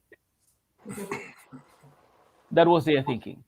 And I've seen this guy speak here in the United States and see people, and this is a fact, politicians drool on him because just listening to this guy speak. I've seen that. I've seen him speak before intellectual giants, and they treat him as if he's a demigod in terms of knowledge and ideas. So believe me, if you want a president who will not sit and talk about all these other stories that have nothing to do with your lives, climbing trees and all that, honestly, Halifa Sallah is your answer. We need serious leadership. And I think Halifa would give you that serious leadership. The idle talk will come to an end, and we'll have a government that would work for us. But I let Elizabeth and Abdullah come in. Coach, balal ma bala Elizabeth balal len ma de. Why comme liñ doon wax comme si I'm going back to Halifa's speech. It is really, really refreshing to see this man stand in that podium, being so presidential, and the contrast with what we have right now, you know, in the seat of government. Gambian si this should just be a wake-up call. Ngeen xool nit ki doy na nit ñi. Mu ngi doy naka lañ ko doy di wut. Toogut fële ne comme ni ko coach waxee naan guy kabala eeg ak 500 meters lañ ko jëlee fii so ba pare yëfi confederation bi xam naa Ablaye Jawo yaa ngi si doon wax waaye comme ñun ñi nga xam ne ñun ay 6 years rek lañ amoon time boobu noonu 7 years bente very young ñu ngi nekk young men ngeen ñoo yokkal rek foofu noonu gën koo faram-fàcce ni ko Halifa doon waxee because foog nañ ne Sénégalais yi ñu ngi ñu doon na te bu yàggu nii dafa am post bu nit bindoon di jéem a wax ne Halifa Sallah was inviting Senegal to kind of like invade the country and ñun dañ bëgg a jox dëkk bi Senegal, and then you see how these people were trying to awaken people's mind about this confederation pour jox Gambien seen full independence. So ku déglu lii nii di nga war a xam ne wax yu loon waxi dof la rek. Sorry loolu laa bëggoon a yokk ci affaire bi rek ma ne xaaral ma pour yéen Jawo Ablaye Jawo at kii coach you guys can elaborate more on that. Solen Bugay. And Jao, the publication that you were talking about, Senegal Bay Confederation, Facts, Fears, Myths, Doubts, and the Truth. That was the document. Part 1. Part 2 was the one that was translated into French by Sidi Ajata. And of course, the rest is history, as they say it. whatever they claimed there ended up being what Jawara did, and leading to the collapse of the Senegambia Confederation, even though he handled it not in the best way. But Jao, you can come back in, bro. Yangi mute. Jao, your thing is muted. Sorry. Okay. Yeah, thank you. Thank you very much. I was saying, I think Elizabeth is on the line before me. If you want to come in. Okay. No, go ahead. Mr. Yeah, all right. Thanks very much. I think the lesson from the Confederation in terms of the role that Doi played is very clear. And I, before this session, I just searched it on the internet and I saw that that booklet is listed on Amazon, I think, but is not available. I think making it available there would be very, very important. And also other publications by Doi. And one of them that comes to mind readily, which was a very important document. And I understand that some universities were even using it as intellectual raw material, university students and professors at the time, was the document called The Wind of Change. Yes. The analysis of the Soviet Union at the time. Yes. Because when the Soviet Union started collapsing, one of the challenges that political parties that called themselves socialists faced was the fact that here was one of the biggest experiments of socialism, or what they called socialism, collapsing like a house of cards at the time. And Doi made that analysis in The Wind of Change as to why the Soviet Union collapsed. Very brilliant analysis, which also shows the intellectual caliber of the people that constitute the leadership of Doi. That is not only how the economy of the Gambia could be improved, but also looking at global events, understanding them, and coming up with analysis that cannot be disputed by anyone. One of the things that Honorable Halifa mentioned is that election is a means of asserting one's sovereignty. Asserting one's sovereignty.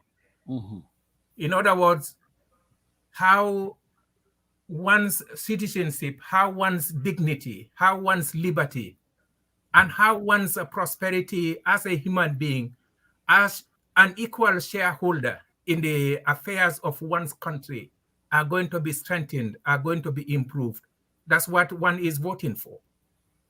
So when it comes to such a decision, the mere fact that for 56 years, we're still talking about people wanting to be given a bag of rice or given money to vote for a political party, for me, is a huge problem. Because that constitutes bribery.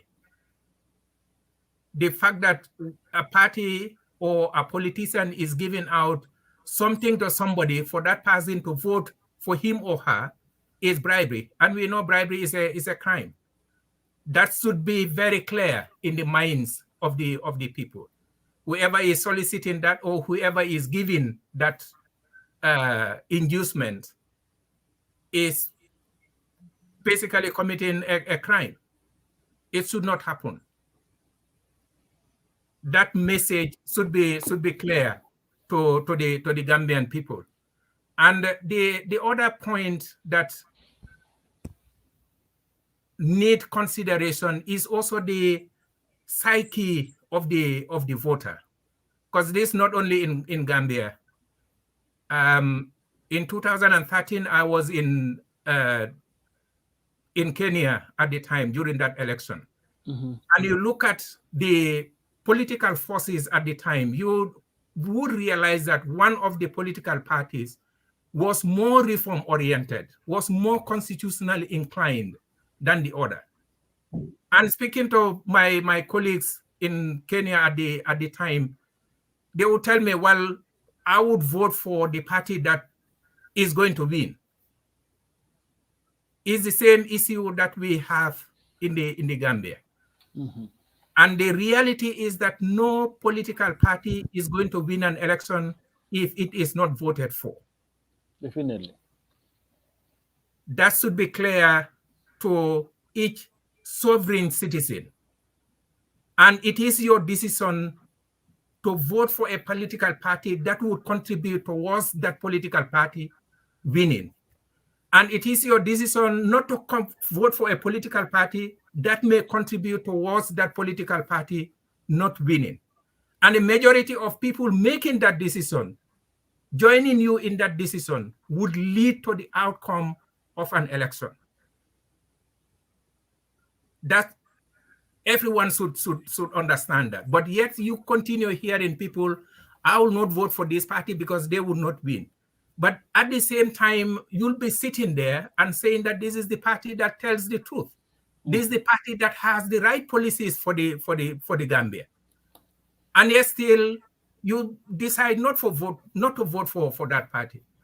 You prefer to be engaged in short-term psychological satisfaction, in the sense that you think that you'll be voting for a party that would win. Because what those colleagues in Kenya, one of them told me was that I also want to jubilate when the elections are announced. I want to jubilate with the people, like 5-10 minutes psychological satisfaction that you would be joining the drumming, the dancing, and the fanfare of winning an election, which ultimately for the next 5 years, you'll not gain any benefit from it. Let me put this in Mandinka a little bit, because I had an experience on this the last election that I was in the Gambia in 2001.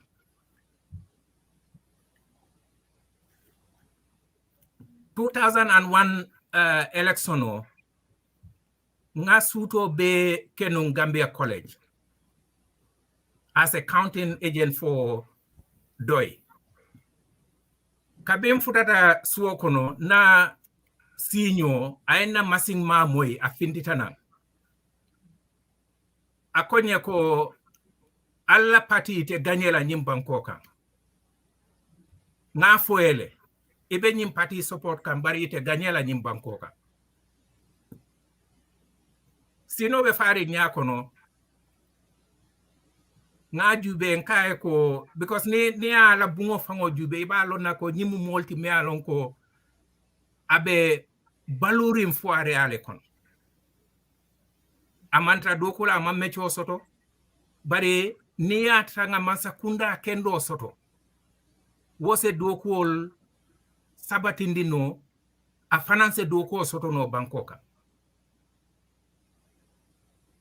bare bawo mamman sakunda soto mea lonko ye woke ila dokuote pour ka dokuo bunda liele Gambiano lie abe siri amantra dokuola kabe wo fonye nga munefa kaya ko ite mo kilingole ka wuli ka foko doy ka to nyale fo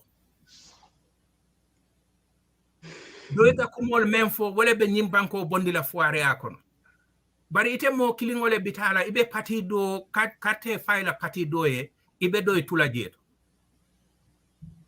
andon tonya niye tonya fango jube tonya buka fam fasano hadama dingol wole ka wuli ye tonya fasa tonya se sabati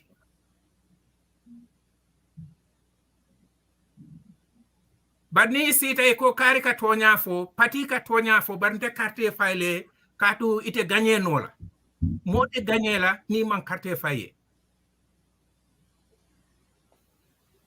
woto nya kilingo wala tina Gambia independent o soto nkaye ko ite benyi APRC men support kan ajube membe kerim banko kan molbe yemanna bankoka molbe fakan bankoka hani wo ibe wulla ikoy ka wo pati kilingole fasa tonya be dame iman sonna ka carte fayjeto because iko wo kati patite gagnela ni a fay wo pati e modo me alonko ake mira iteke mira nyame ay doy muta komu pati lete membe banko bondila bata kono molbe carte fay doye ye nyimmiro bondila hakilo kono ka foko nte carte fay la doye bawo ite gagnela bari ye nyimmuta ila hakilo kono ninga fay nyim pati e modo fana mea lon ko ake mira nte kam mira nyamen ay doy muta komu patilte membe banko bondila bata kono wol fana ya fay doye mandelile je membe doy balla gagnela bari nimbe sitan ko karite gagnela nte carte fay la well wote gagnela anni wulta e ka fo kari man gagné ye tonya filije to itata ye carte fay dula doye mea lon ko wo manke tonya jumale man gagné doylem fo ite me tonya filije to itata ye carte fay dula doye. Thank you very much. Thank you. Baraka Bake. But again, before Elizabeth come in, I'm just asking again. Thank you, Ismail Abuba F. Juf, for your €40 pledge. I am just reminding people, please dig into your pockets and make those donations.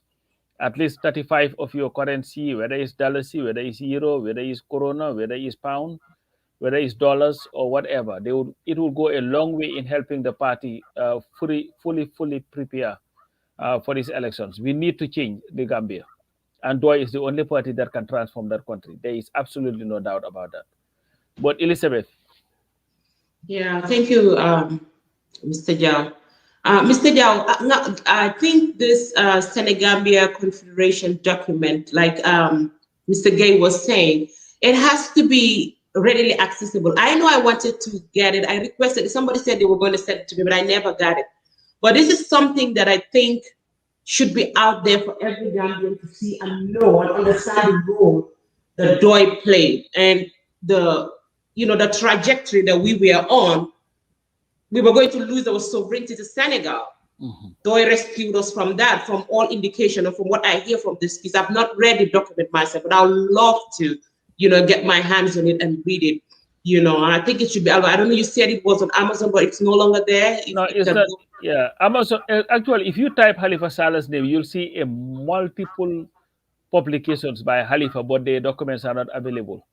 I had spoken to Halifa the other one time for the reproduction of some of these documents, because the Senegambia Confederation document itself is absolutely important, because what it exposed then was that the Jawara regime went into a confederation without looking at all the consequences to the country. And DOI was able to do a thorough analysis that, like it always does with everything else, and came up with loopholes in the agreement, contradictions between let's say, the Confederal Defense Act and the Gambian Constitution.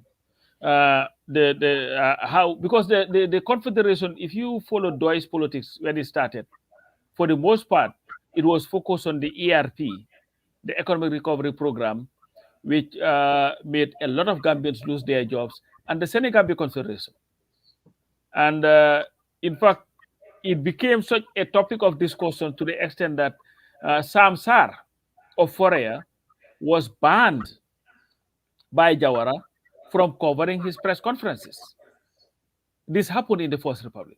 Forea was banned because Sam was insisting on getting clear answers on some of these Senegambia Confederation agreements.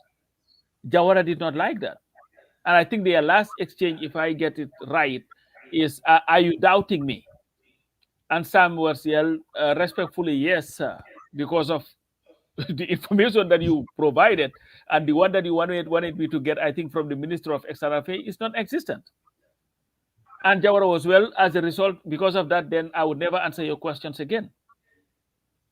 So DOI was banned from there, I think, until around 1992, was when Forea went back to covering press conference again, and I remember the exchange that they had again between Sam and Jawara. And Sam was, well, Mr. President, you just came back from your mid farmer store.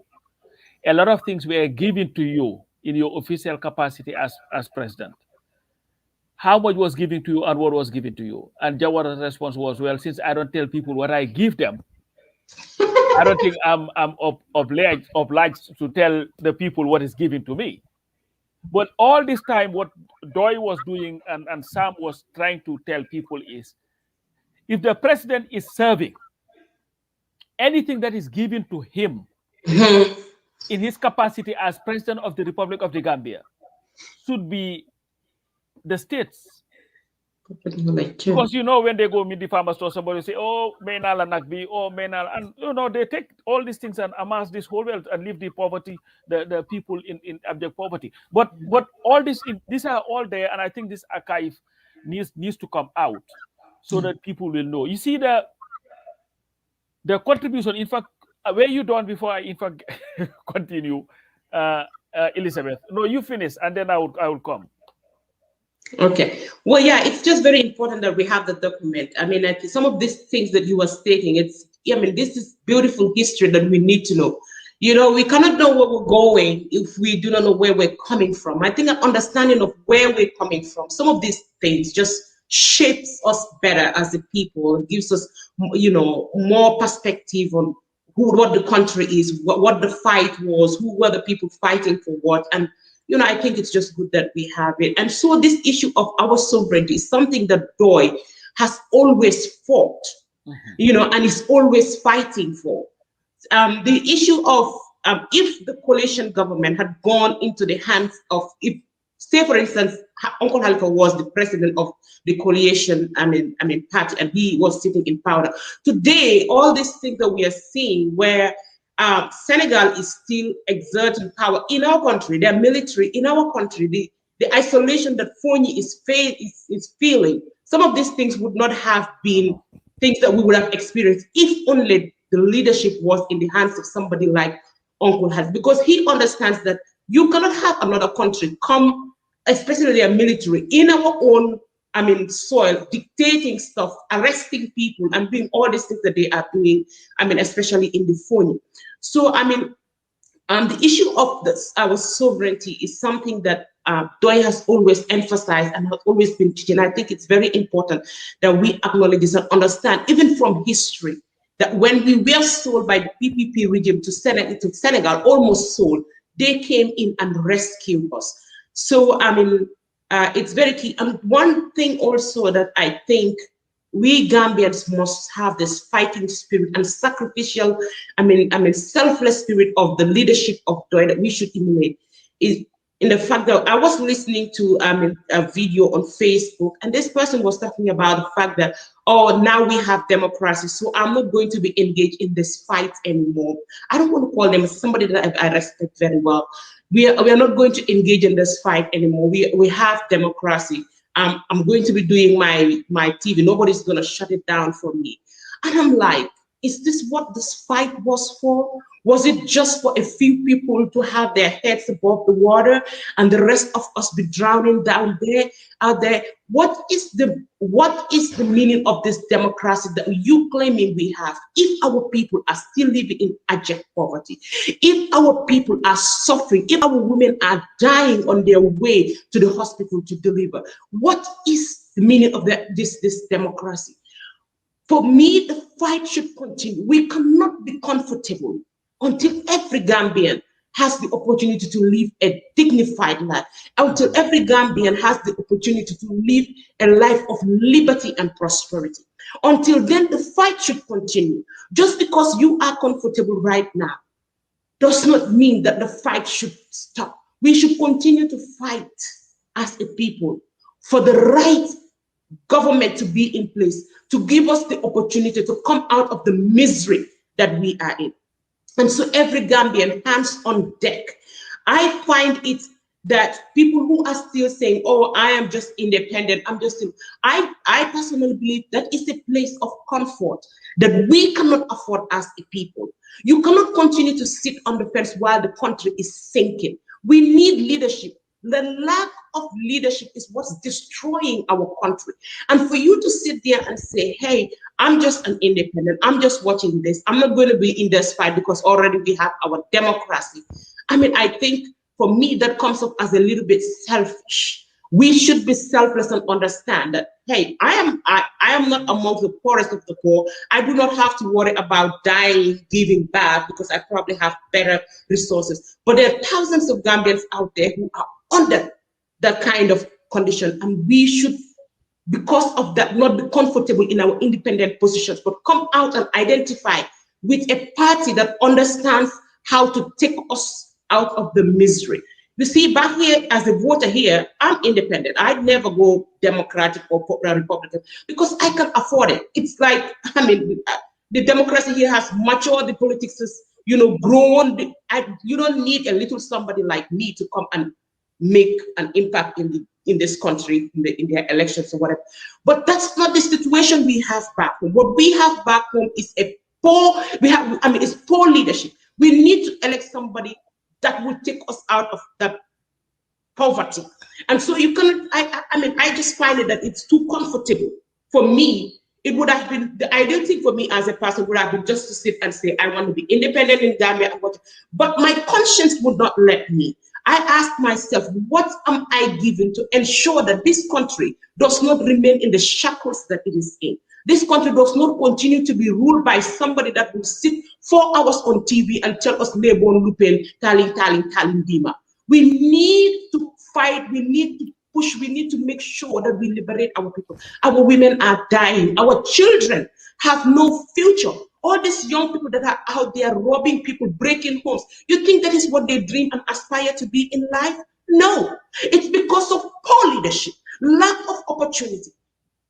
And so we should be enraged by this. We should not be comfortable with this. That should push us out of our comfort zones to fight and ensure that we bring on the table, we bring a person that understands our plight, that has what it takes to take us from the suffering and misery that we are in.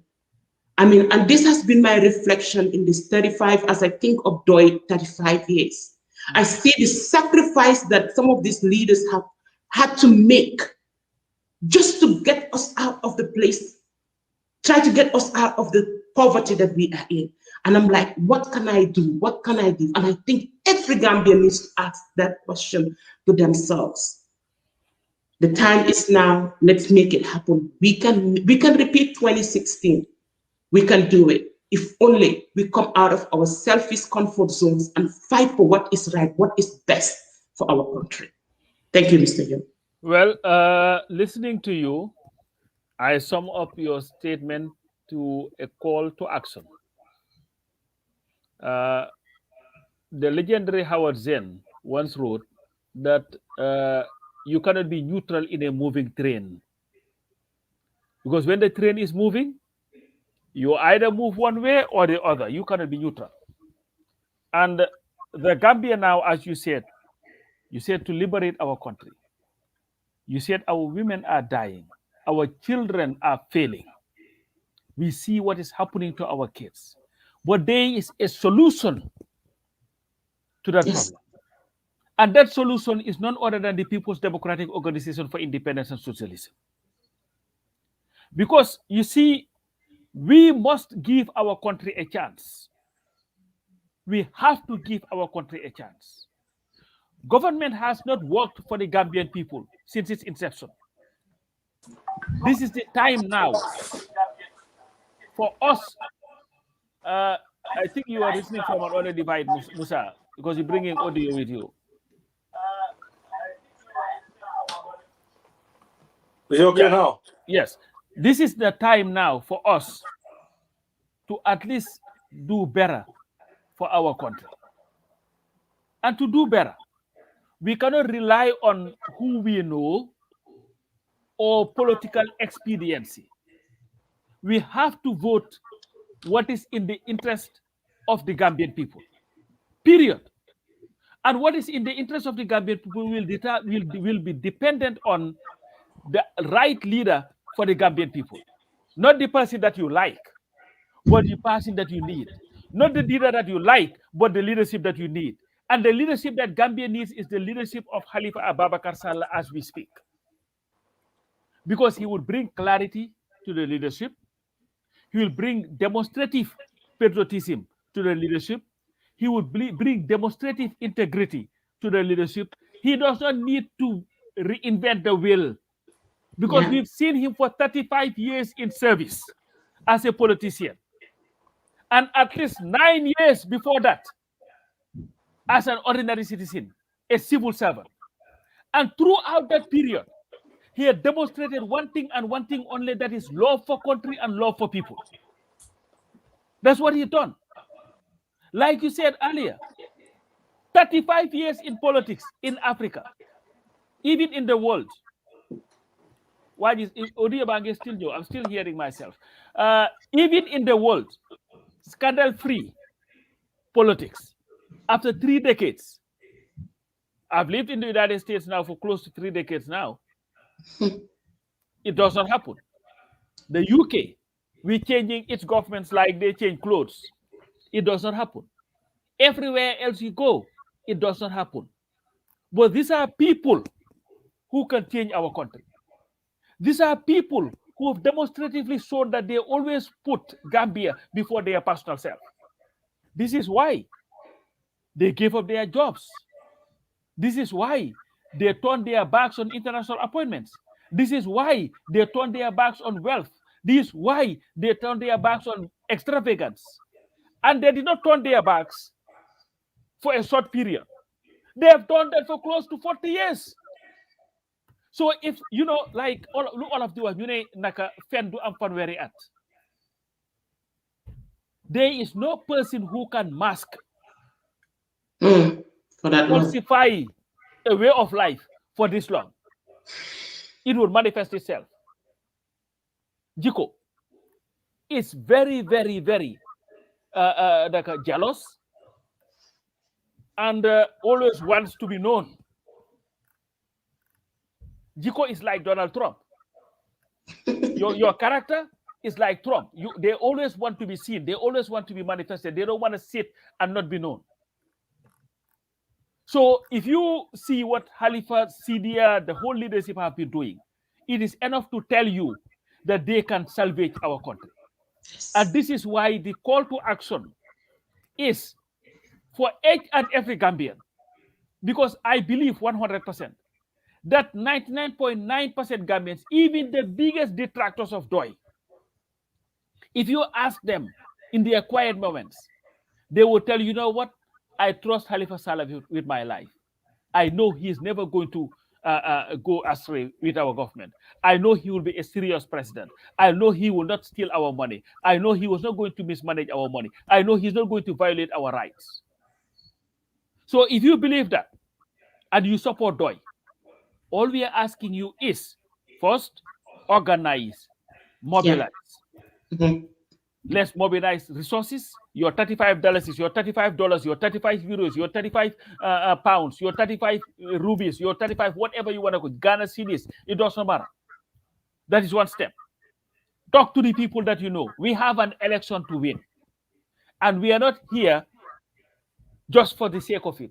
We are here not only to win, but to liberate, like you said, liberate our country from poverty, from ignorance, from political patronage. And that at least usher in a Gambia that is going to be a beacon of hope, not only for Gambians, but for Africa. And an envy, not only for Africans, but an envy of the world. Because we'll now have a true representative government that will do something in the interest of the people, a government for the people, and not people for government. Musajo.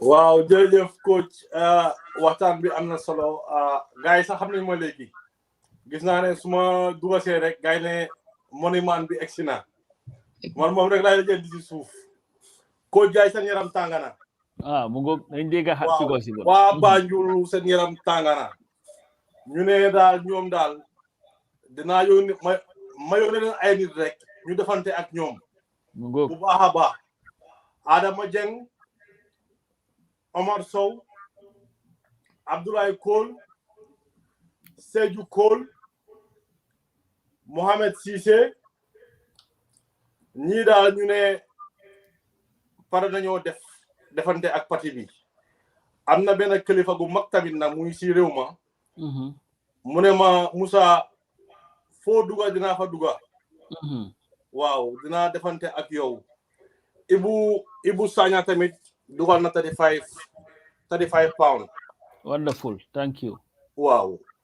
Lila isi maa ngi delluwaat ca liggéey ba coach. Thank you very much. Yeah, wow. I think we have almost about, we wanted to make it okay, Ba Musa Bayo pledge na moom it $35. Thank you very much. Guy nekk America, please, man maa Elizabeth ñu ngi fi de bu la ñu rusloo. So we gotta move. These poor British sax ñu ngi joxe seen pounds yi. So well, you know, I think we were thinking of making this thing at 2-hour program. From next we've gone 15 minutes past that. I would just ask you guys want us to go another half an hour or 15 minutes? And then continue. Even soon, we're going to continue to talk to people, our friends, to make sure the donations will continue. At least for the next 2 weeks, the focus is to celebrate this this anniversary here, and we hope people will definitely participate. And Badulo Njai, 35 euros. Thank you. 35 years of decent politics and decent leadership. All right. Jao. Yeah, thank you. Thank you very much. And Jao, if you can just talk about the pledge in Mandinka so that people will nakalatura. And there is Kine Jara from the UK is donating 35 euros. Thank you very much. Yeah, thank you. Thank you very much. Be mem fokan wolem puru ka patio sembentu yandi. Katumbenga lone ko kate fayo bukata kodoko. Ano Gambia lwa eme yitandi wolem banku dingol drong Gambianol drong wolle se parti kodo dino parti la puru electiono.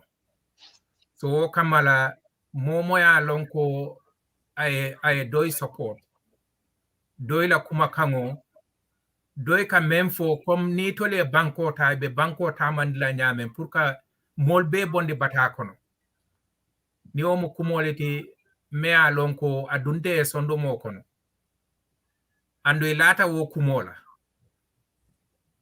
nim programo be menni nin kakan bawo bilem doy la sanje pansaba anin lulu wola juralo be menjinin kakan wole momo la ibe dawoda wo kodo hapo tansaba anin lulu ni imu doy supportality ibulo ya si ise wo contribute no doya pour electiono membinala kadu electiono abukata kodo koma anu doymo parti leti mea lonko parti dingol la bulol wole ka parti nyin tamandi ibuka kodo ta modo bulu bantala wala mo kote mea lonko niye kodo dila itela hamobe kala menti ni o parti gagneta ite fanambe muna sotola wo partido wo kamala momobe damen tan saba anin lulu niye wono wala men tambita wala ise bulo fayno doyka some of the things that have been mentioned in terms of the democracy of the Gambia, I think Gambian people should go beyond simplicity of what democracy actually means. Because for a long time, some people would think democracy is mainly just going to cast one's vote to elect a leader. But the fundamental... Jao, if I can just interrupt you 1 minute. We have Omar Dem from the Gambia. And Yes, knowing how erratic the internet can be, if you can just give him a chance to say something real quick. Very good. Omar, are you hearing us? Very well, I'm hearing you. Yes, we want you to come how in. Are you? Fine. Before the internet starts going. Very good. There. Yes. Now go ahead. You wanted to say something, sir? Yes.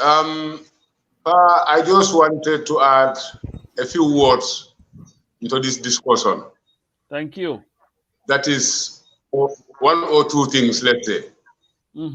That is one, who can imagine the Gambia without a party like PDOIS?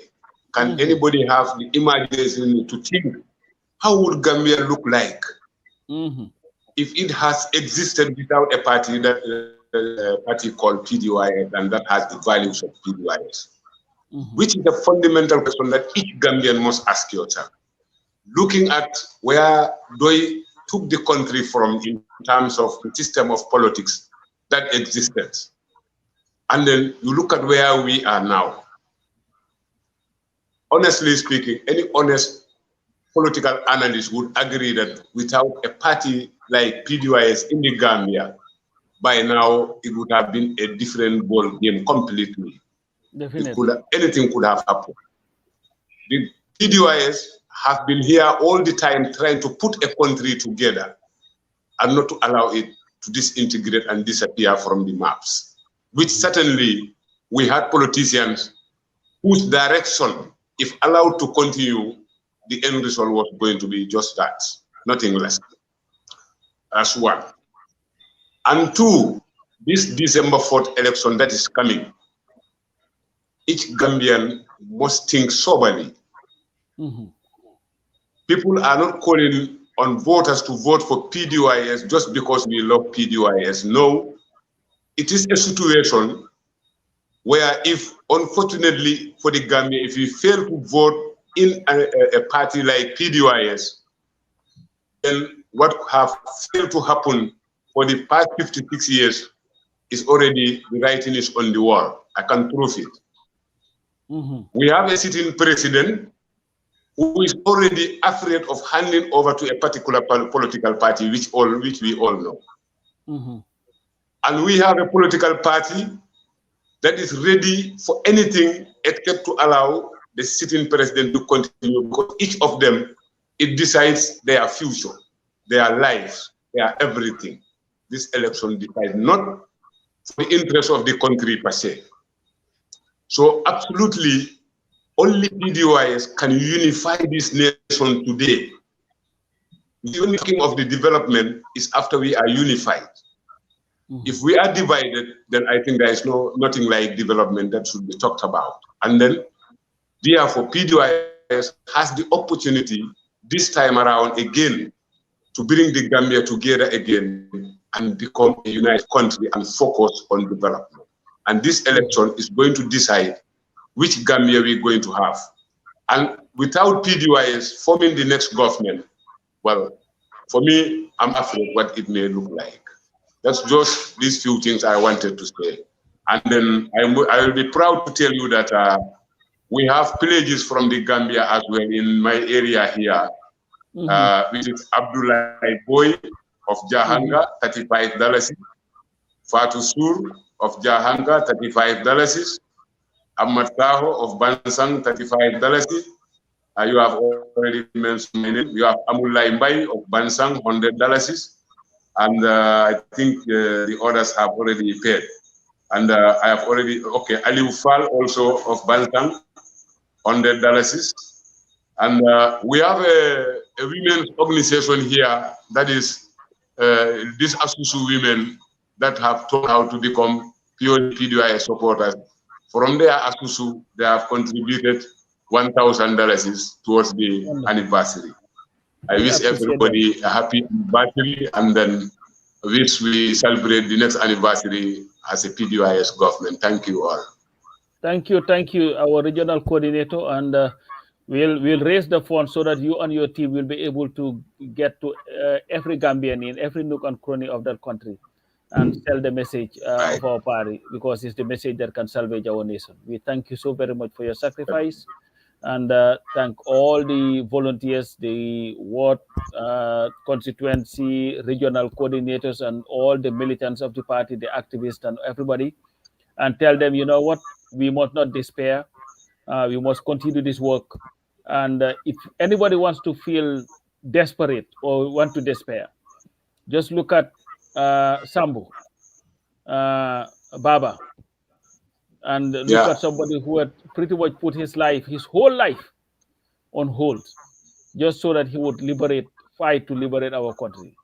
Look at a young Halifa Sallah with his afro to the one that you see now. Look at a young Sidi Ajata who loved riding bicycle at that time, with his equivalent to PhD degree, but did not mind riding bicycles to deliver newspapers. I'm telling you, deliver newspapers. You look at Sam Sar, you look at Amisila. So the inspiration is there. Look at the leadership and everything that they did to be able to get us to where we are. So we must continue to finish to the finish line. And I want to thank there is Jaju Kunda, $35,000 is pledged. Thank you very much, Jaju. I know somebody will be contacting you, and that's the spirit. Yep, that's 35,000. That's what I'm reading. Thank you very much, Jaju Kunda. Right. But Jao, I know I had interrupted you, but go ahead. Also, Coach, before Jao go on, I have the second part of Halifa's speech. Yeah, we can end with that. Yeah, we can end with that one. Okay. Yeah, thank you very much, Omar Dem and colleagues. I think that's a really very useful conversation, and I think the trajectory that Doi was on before the 94 coup was a really very inspirational and continues to be inspirational among the youths. But once the coup happened, some people thought that this was what we are looking for. Now we have young people taking over the country. We have a revolution. Those colleagues at the time do not even understand. Yeah, James and Edward was my classmate in St. Augustine's at one point. Did not even understand what actual revolution means. But then they carried the youths, that this was what we are waiting for. We have now achieved what we are looking for. So I remember some of my colleagues, the comments that they were making in terms of Doi, who were initially supporting Doi. But once that happened, they thought that we've got the solution we are looking for. As a result, when you look at the current situation, it boils down to the same type of mentality that the Gambia has been liberated. We now have democracy. And that's it. I would not be involved in politics anymore. I think the important point, because if you look at the trend of democracy in the African continent as well, there have been various stages and various setbacks. And democracy is not an end in itself. And democracy does not simply mean you go and cast your vote and that's it. There is a reason why one casts one's vote. It's not mainly to put somebody in office who just be sitting there and then be sharing the cake amongst themselves. It is how the wealth of the country is to be utilized for the benefit of everybody. How that wealth is to be managed to continue to grow to address the needs and aspirations of every Gambian. And as long as you don't see that, then there is still a whole lot at stake. Just like the 94 coup, people thought that, well, our problem has been solved. 2016, you think that Jammeh is out. You now have the freedom to say whatever you want to say, even going into uncouth language. That's not what we are looking for. What we are looking for is economic emancipation of the Gambian people, economic emancipation of the African continent.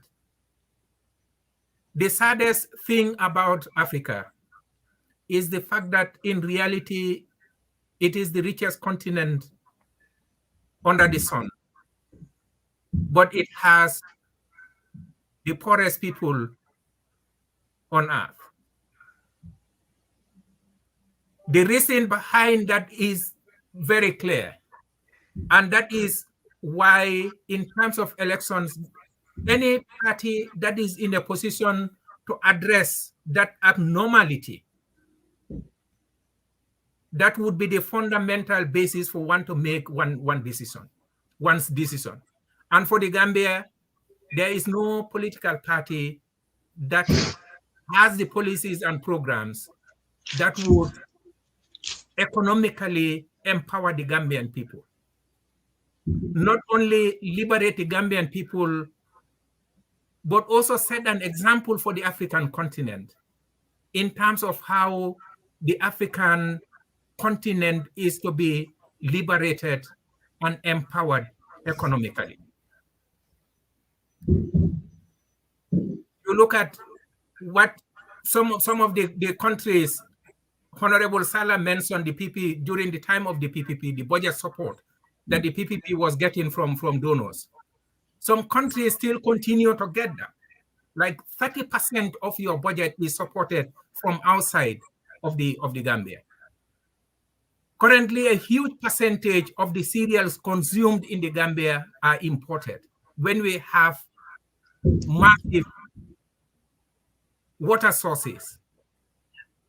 Gaddafi, with all what Gaddafi was, we all recall when he created that artificial river. In fact, he was inviting this in the middle of a desert, identifying an aquifer in the ground, which would be able to irrigate that river for the next 50 years. And he was in fact inviting people from neighboring countries to come and farm, transforming a desert into a river. The Gambia has a natural river, and it's not being utilized for what it should be utilized for. Anywhere in the Gambia you dig, you will get water. But we have to rely on 3 months of rain. And the next nine months, you have a whole lot of unemployed people, because the government is not investing in creating jobs for the Gambian people. These are things that DOI has made very clear as to how it is going to address those issues. These are things that DOI has been speaking about for 35 good years. 35 good years consistently. And this is a party that has made it very clear that it will not be in a government that is not working towards addressing the needs of the people. We all know that after the coup, Khalifa and Honorable Salah and Mr. Samsar were invited as ministers. And they said no, with 5 clear principles as to why they would not work with a government that has taken power at the back of the people. Work with a government that is not going to serve the interests of the people. As a result, you would understand that this is not a political party that will come into office merely to share the cake, and people will then be celebrating that we've put this government in power, and that is the end of it. No, it is a party that has policies and programs that would address the needs and aspirations of the Gambian people. And that's the fundamental basis as to why is the party that Gambian people should look to voting for. Thank you very much. Thank you so very much. I think Esa. Yeah, I think if Esa can come in, maybe we can play that video and then just close. Yeah, the final the second part of Halifa's speech. Yes. Yeah, I can share that now. Yeah, and then again, while you're doing that, we're calling on people to please donate. You know, you listen to what Jawo has just articulated here, what Elizabeth has just said here, and the Halifa's speech, and the overwhelming evidence of Doy's work in that country. And we know Doy is the solution to our problem. So we're just asking everybody to please donate. You know, that will be really great for the party and for the country, definitely. All right, Coach. Thank you. I'm going to share the second part of the speech now. All right.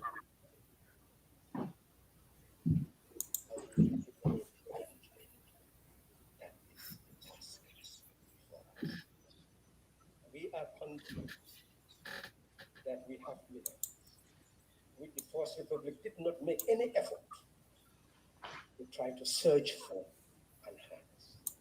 The Second Republic did, but no one knew what was available. It was benefiting, without that benefit, accruing to the Gambian population. The current situation, which is a transition, provided others with license to harness the resources at Batakunku, Sanyang, and Khartoum, and just pay a license. We are saying that that is not the type of economic policy that will promote the general welfare of our people and eradicate poverty. What is there belongs to the Gambian population. We should harness it, put it at the central bank into a sovereign wealth fund, and that sovereign wealth fund should go back to the same thing. Look at our ocean. How many years? Fishing vessels will ply our waters, take the fish to their own land, process it, earn millions and billions from it. But when we capture them, they just pay pittance. If we give them license, they also go and harness our waters, take them to their land for their own development. We only get pittance in license. Even if we were to accrue what we earn from the license and from the fees that we pay on the coast, we could have purchased fishing vessels for the country. And what that would earn can go to contribute to sovereign national wealth. Look at the public enterprises. We had a Gambia Oilseeds Marketing Board. We processed groundnut oil. Eventually, it collapsed and had to be privatized. In 1992, it could only purchase 2,200 tons of groundnuts. It has trained its workers, over 340 workers, and it has developed the prospectus to privatize the establishment. How did it serve us? So in essence, we are saying at that material time, where that company was making over 100 million in profit and keeping it externally, can you imagine what the country would have done at that material time?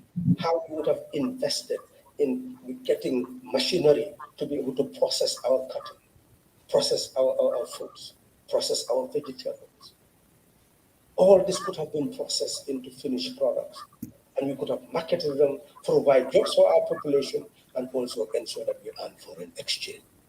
We could have prevented the crisis of 1985, but because of the wrong economic policy, we'll not be able to do that.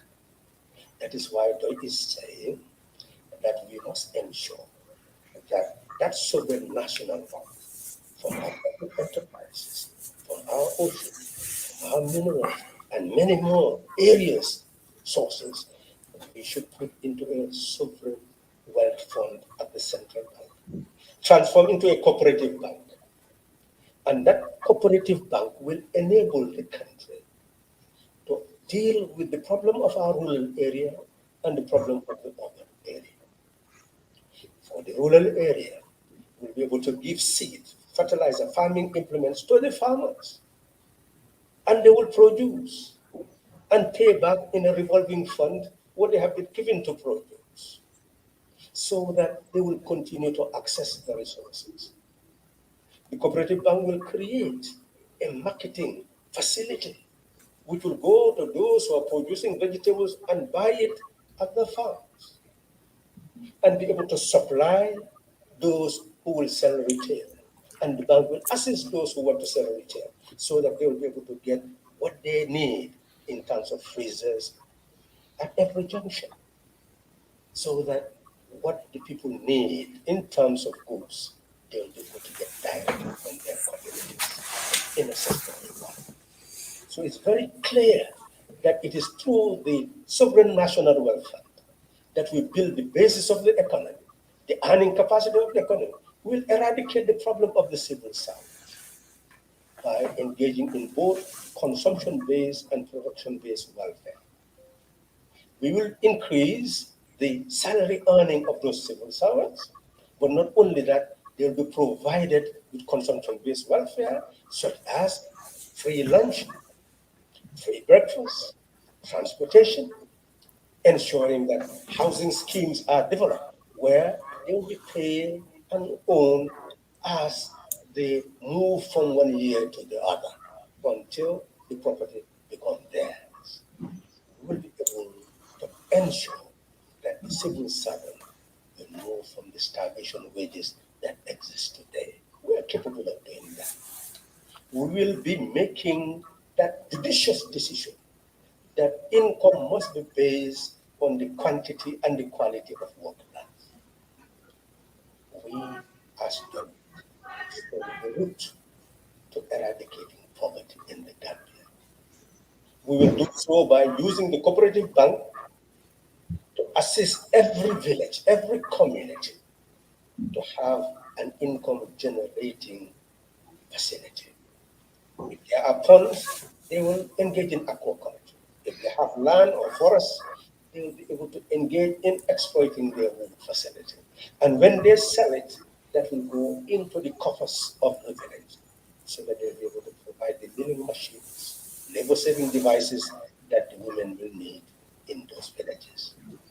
We are capable of even producing the possibility for better health expanded in responsibility, where they enable those communities to engage in low-cost housing, and the farmers will be paying annually from their earnings from their crops. We can transform the Gambia so that there is one Gambia.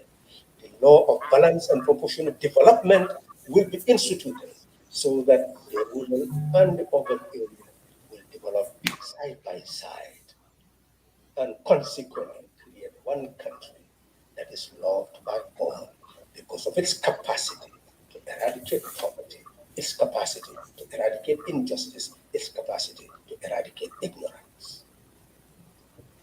The challenge is before us. Over 300,000 young people are in our lower basic school. Over 100,000 are in our upper basic schools.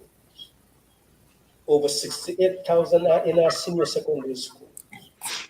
Over 500,000 will come out of our school system every 12 years. Look at the children of the country. Who's taking care of them? They are blamed for everything. And everybody will say that the state cannot do everything. But the reality is that every mother and father has a responsibility for taking care of the children. Why should the state neglect its responsibility to take care of the child of the nation? The child of the nation is the responsibility of the state to take care of.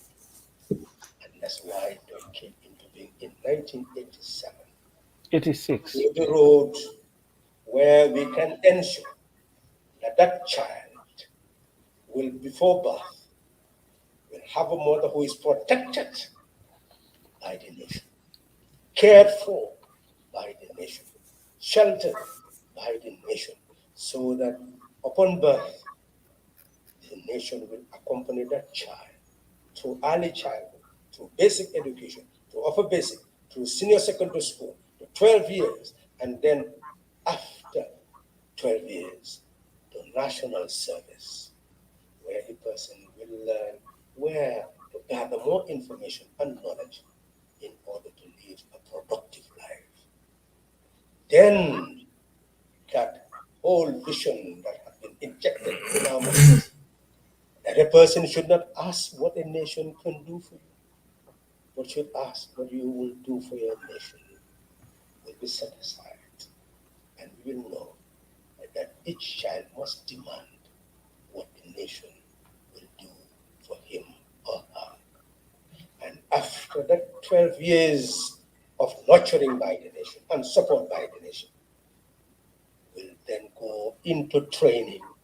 And after that training, that child will now say, I have been taken care of by the nation. It is now my duty to perform my contract. That contract to love my people, that contract to love my nation, that contract to give every ounce of my mind, every ounce of my might, every ounce of my heart for the eradication of the poverty of my people, injustice against my people, the ignorance of my people, so that we live in liberty, dignity, and prosperity.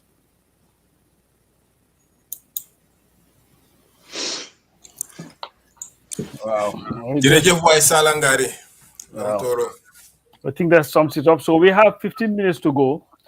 Let's see. How much do you think we can raise in 15 minutes? So what's this subtotal so far? The monies are all over the place, because I'm looking at the US branch. I know there are so many that are paying through there, and they're all over. But let's see whether we can get at least 10 people or 20 people to pledge in the next 15 minutes, or pay $35, 35 euros, $35, 35 pounds, 35 rupees, 35 whatever. Also, you can make payment easy by just visiting the website. There's a PayPal link on the website. Yes, you can do that. You can do the website. You can do Cash App if you're in the US, Zelle if you're in the US, PayPal. If you're in Europe, there is also a GoFundMe.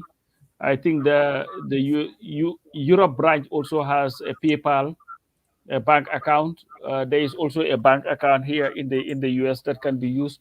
So there are multitudes of ways for one to contribute.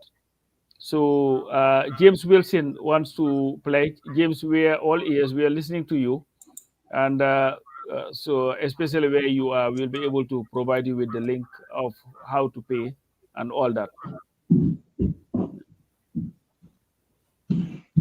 Elizabeth.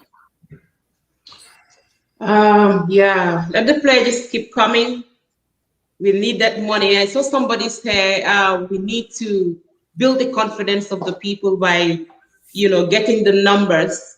That's on the pipeline. That's part of our plans. If you listen to Uncle Khalifa, I think, was it last week on when we had him on Sunday, he explained that the caravan is going to be going from Banjul. We're targeting West Coast region up to the upper river region.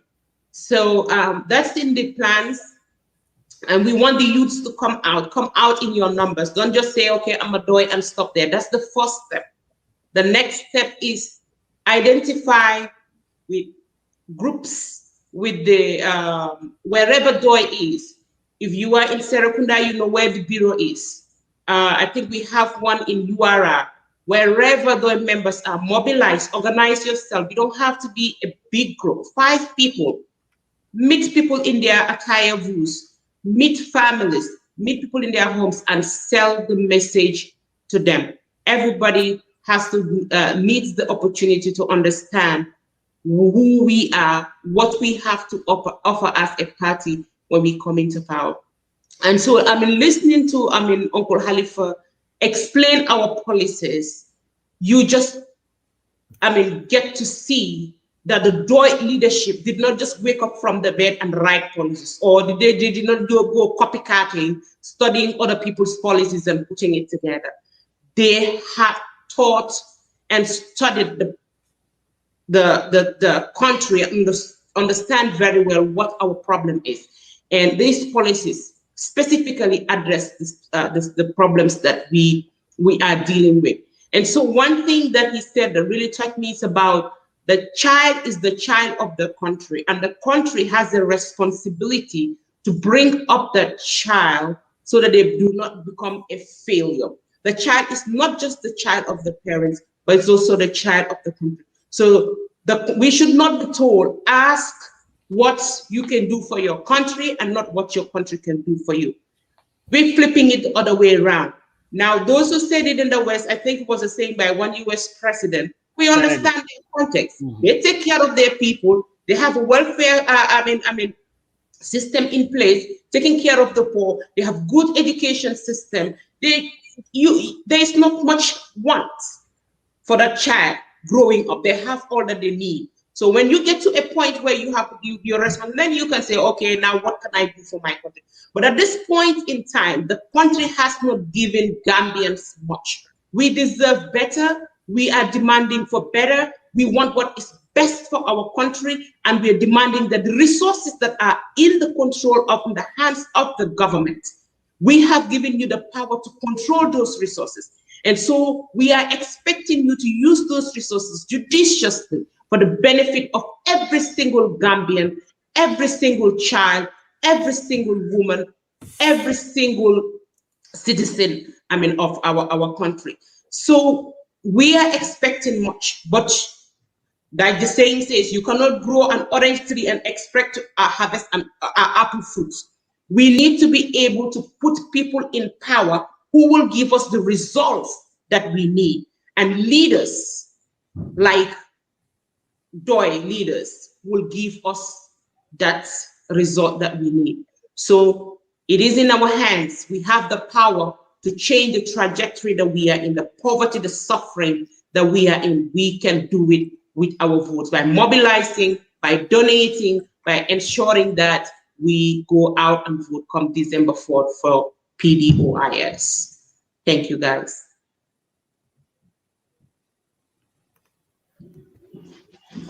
Are you there? Coach is on another. So we have this guy, Mr. Wilson in Maryland. So I'm sure he'll probably get in touch with Coach, who's donated $100. Yeah, Mom Lala Wahal, I was just on the phone with him. Oh, great. And just wanna thank him too for his donation. And I've seen Aliu Fall of Bansang 300, Mustafa Jata Janjang Bure 100. These are Omar Dem's numbers. The family Musa Job so giselo hobby di move rek xamal ni mo ngay ñew name ci the big numbers. No. Iliman and Sehu Ndaw also pledged $35. So But Coach, these guys in the Gambia, in Bansang and the guys with Omar Dem, this is actually really touching, in the Gambia, and they're trying to put their money in, for the party. That's really, really commendable. Definitely. Omar Dem, Grimal new guy torop hebuñ dara $35 especially the women. Yeah, that was really something for me too. Because you know what, with the other parties, the YI companies, they're waiting for the party to give you money, but these women are saying, no, we are the ones giving. But this is, it's just beautiful to see. No, yeah, exactly. That send contribution, we really, really appreciate it. Yeah. And these are the things. So every Gambian should do on $35 a day. I'm going to get what linen. No. We'll continue for the next 2 weeks, Dal. This is going to be the trend. We'll continue to use every opportunity to try to get people to donate this, and because the party needs the funds. And it needs it, and And the party also, it's in his name. It's People's Democratic Organization. So it's the People's Party. Definitely. Send contribution, you contributing towards something it's your belonging. So yena mom party bi is the People's Democratic Organization for Independence and Socialism. So wow, joxe len da lolé mëna joxe rek joxe len ko. Definitely. Musa Diop, I guess loxo bi jogade. What do you have for us? We have at least 5 more minutes, so Yangi mute guy UK yi internet. No, for now he's just mute. Musa Yangi mute. Most muted de. Most kay mo ne tek rek. No, mu ngi wax di. Why is muted? Yeah. So most yo so droban nga dugal nga génnal nga dugat. Ben xam ben la ci de dugal nga génnal ba te génnal nga dugat ben. No, for mu génna we génna dugat. Why guys, as we wait for most to come, I just wanted to take this opportunity to thank everybody. Because definitely we were supposed to be here for 2 hours. We are now going into the third hour. And to also take this opportunity to thank everybody who had this foresight in creating an organization like DOI. Because without DOI, Omar Dem was saying he cannot understand a Gambia without DOI. Why I know that without DOI, people like myself, I don't know where I would have been in this world. Usman Dow is donating $5,000. Dollars, thank you. And that would become very apparent when my book is finally ready, and the journey and the time and the role that DOI played in my life at one of the most critical times in my life, where my life could have been something else. If you hear anybody say Pasamba Jaw,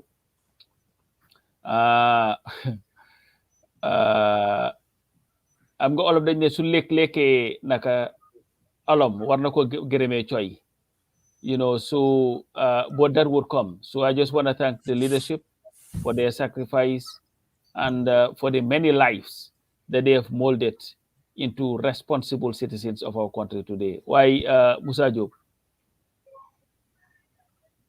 Okay, Musa Diop nak mos may Gambia mos legi binda ñu rek ci ron ñu mos ken mun na dégg so ken déggul la sa mic bi la de something am na lo he lives in the UK, that is to be expected. He doesn't live in the UK. Scotland la dëkk. Scotland is not part of it. Okay, well, you know what, so te ko ci def ko ci la de. Why guys, again, thank you so very much, and do not stop donating even when this thing is over. Contact any one of us, will help you. The goal dalmoy by the time we're done, do I definitely war na muna raise $1 million is bad there, because it had worked for DOI's worth in that country is uncountable.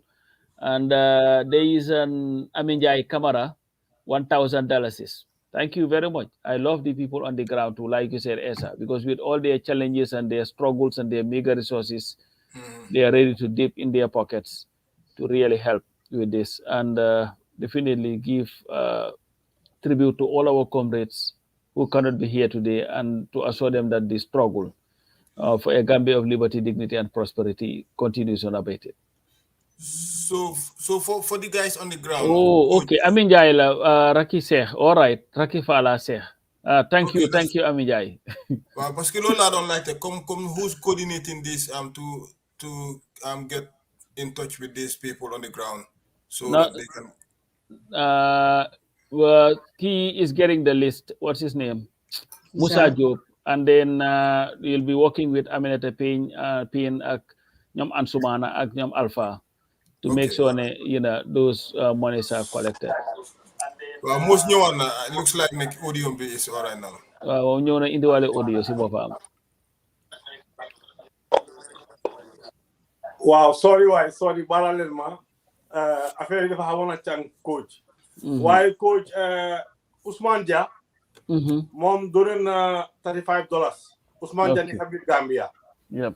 I think that one is on your PayPal, the US PayPal. Okay. Fofu la ko def.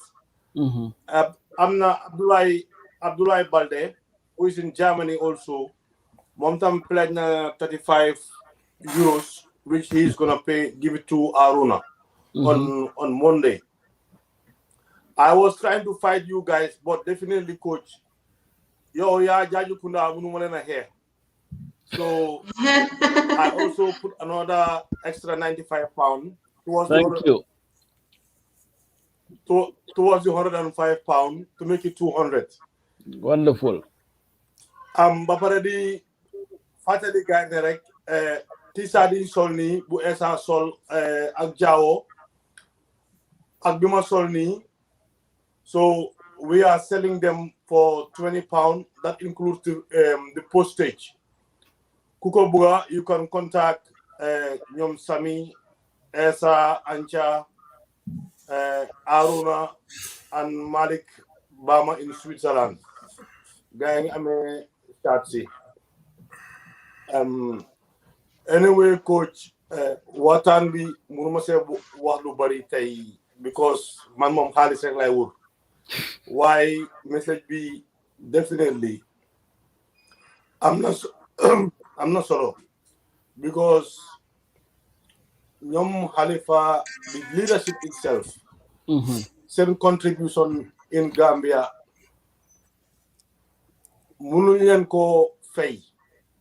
Comme li nga wax legi PDOIS bu wote liggéey bi mu def ci doomi Gambian war na moo mën a rees lu ëpp li nga wax sax kon ñu ngi wax bépp doomi Gambian ne ñu ngi jubal ci biir élection yi dañ ci war a bàyyi suñu xel élection yi mooy suñu liggéey mooy suñu wér gu yaram mooy suñu dundu te nag ñu bàyyi xel kan la ñu ñëw pour dénk réew mi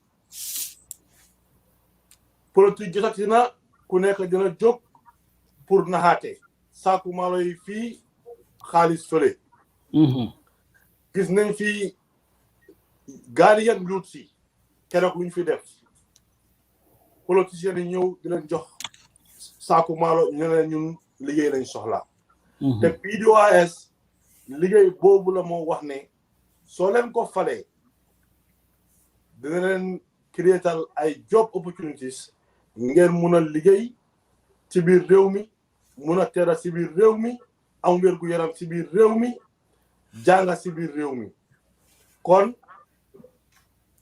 nañ leen ñu bootu ci gannaaw PDOIS gom ne ñii mun nañ ñoo yóbbu even su fekkee ne sax yow kenn rek yaay dem pour sànni leen demal nga sànni leen ëllëg di nga xam ne yow yaa ngi woon ci yooni dëgga waaye soo ne kii moo am mbooloo te kii óor na la óor yàlla ne munu sa yóbbu réew mi bu jëlee réew mi dangaa gën a ndóol bu jëlee réew mi wérgu yaram dina gën a jafeñ ci réew mi kon loolu amul sens li am sens mooy nañ leen ñu jël ñi nga xam ne yërëm nañ doomi Gambian si xam nañ lu ñoo def xam nañ lu ñu war a def ñëwuñ di leen dig loo xam ne mënut a am lii laa am lu ma yokka si li ngeen fi wax yëpp tey coach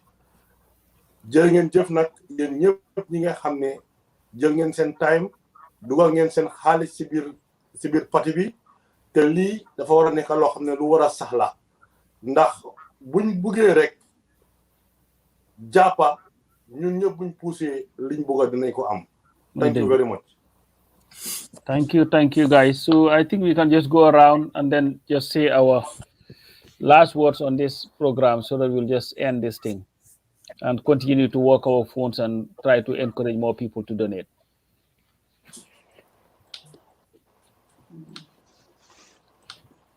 Kon Ablaye Jawo, your closing remarks. Right. Thank you very much, everyone.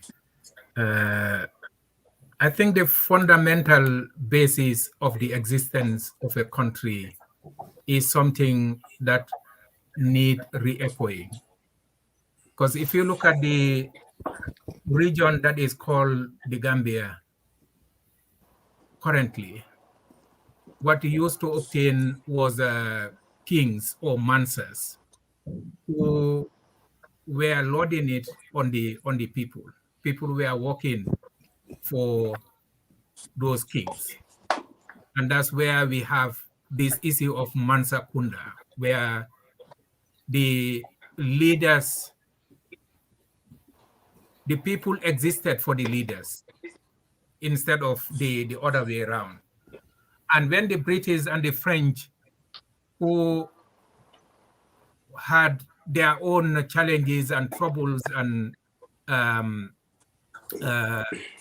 issues in terms of who would control what part of that region, the Gambia and Senegal, ultimately agreed in August 1889 in terms of the boundaries between the Gambia and Senegal.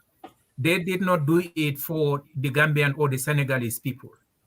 They did it to have a territory or have territories that would work for them, produce things that they need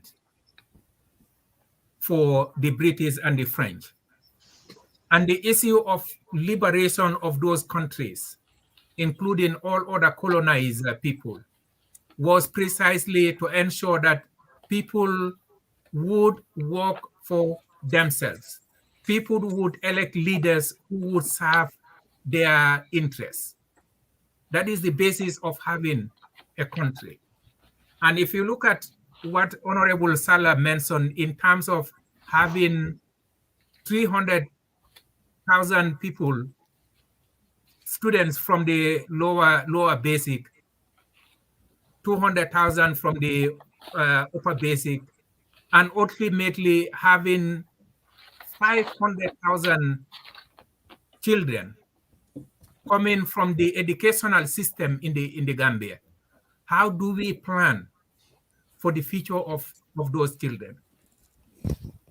You don't hear any other party talking about that apart from PDOIS, which speaks to the vision that the party has in terms of how a country is to be governed. Because that's the role of a government. A government has to plan. You have the EU, for example, they have what they call the Common Agricultural Policy of the EU, where at one time you have farmers who were paid by the EU not to produce, because if they produce, then there would be over supply in the market, and as a result, prices would fall, and farmers may end up losing. But that requires planning. But you hear people talking about planning by socialism is more like state controlling everything. That is why the state exists, to plan for the lives of the people. As Honorable Halifa mentioned, the child is a child of the family, but is also a child of the state, and is the responsibility of the state to plan for the welfare of its children. PDOIS has been speaking about the fisheries, for example. In June this year, we have Greenpeace and Changing Markets Foundation.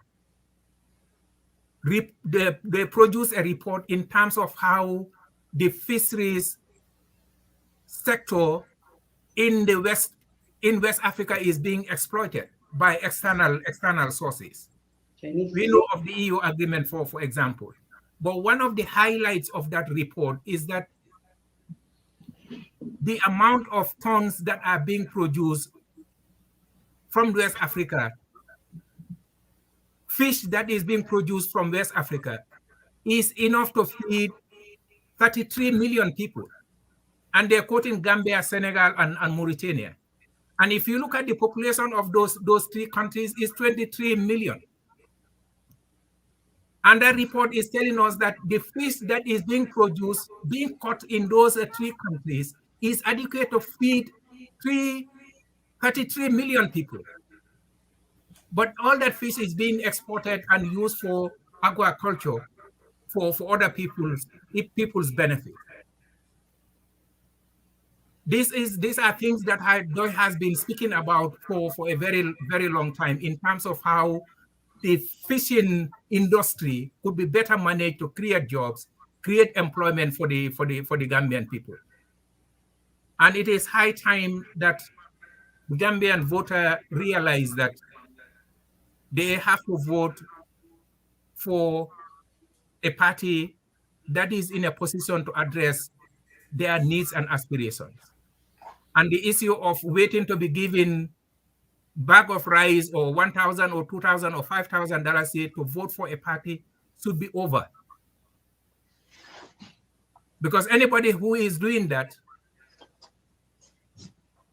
and is not telling you how they're going to manage the affairs of the country, that is not a party to vote for. And as have already been mentioned, no party would win elections without people voting for it. The issue of saying they would not win elections, I will not vote for them, should be out of people's vocabulary, because the majority of Gambian people are convinced that the only party that can develop the Gambia is the Pdoid party. And that is the message that needs to be driven. Thank you very much. Thank you very much, Brother Jao. Auntie Elizabeth. Okay, Uncle Jao. Correct. Yeah. While we'll close, the discussions will continue. Yeah, it's a call to action. Mr. Jao, there is no need to convince people anymore that the party that has the solutions that are ready to be implemented is none other than Pdoid. The leaders that are credible enough, the leaders that have the moral compass to lead us as a country, you find nowhere but in Pdoid. So, for now, let's recommend what we can do to make that happen. Lulunak, the leaders cannot do it for us. Ñun ñoo ko mëna defal suñu boppa. Comme ñoom def nañ li leen war, won nañ li nga xam ne moom la ñoo def bam leer. Kon léegi ñun, our responsibility is to elect them, to mobilize, to organize, to donate, do everything in our power to make sure come December for 2021, we say we do it for a better Gambia. Jërëjëf sa wàlla. Loo Esa. Waaw coach, no man kañ fi mu nekk awma dara lu ma si yokka. Pledge si laa doon wax rek. Xanaa ma emphasize li ma doon wax. Party bi mu ne the people's organization, so it's the people's party. So invest in your own, party, ngeen contribute, xam ne li investment la, li Elizabeth waxoon. If Pdoid is strong, then the Gambia will be stronger. We dig it. Mr. Moneyman. yaa moom last kàddu gi de. Waaw coach, ana kay di gërëm gaay yëpp rek, comme ni ngeen fi wax moom umana lépp. Fu mu nekk nii ñu jublu si li nga xam ne mooy dooleel parti bi rek fii ba December, waxtaan ak suñu xarit yi ak suñu mbokk yi, ñu gën a mobilize, ñu organise suñu boppa rek, jàngal nit ñi wan leen lan mooy affaire yi politique, bu ko defee yàlla ma ñu ndam in December. Di leen gërëm yéen ñëpp ñu ñoo seetaan nag, te ngeen continuer rek di puus every week sax 10 pounds baax na. Wow, jërëjëf coach. Jërëjëf guys, thank you guys so very much. Let's keep on keeping on. Let's continue to pledge. Let's continue to support the party for a Gambia of liberty, dignity, and prosperity. And with that, I thank you also very much. We'll draw the curtain here, but please continue to donate. You do not have, it does not have to be now. It can be tomorrow. For the next 2 weeks, every day we'll continue this drive because our goal is to raise enough money so that the party would be able to be on the move and reach every voter in every nook and cranny of the country. Thank you guys so very much. Thank you, coach. Thank you. Father Mos, did you take this number of Usman Dao? Wow, I'm not. All right, great. All right, then, guys. Thank you very much. Thank All you. right. Thanks. Thank you. ma ne ko jërë ngeen jëf waay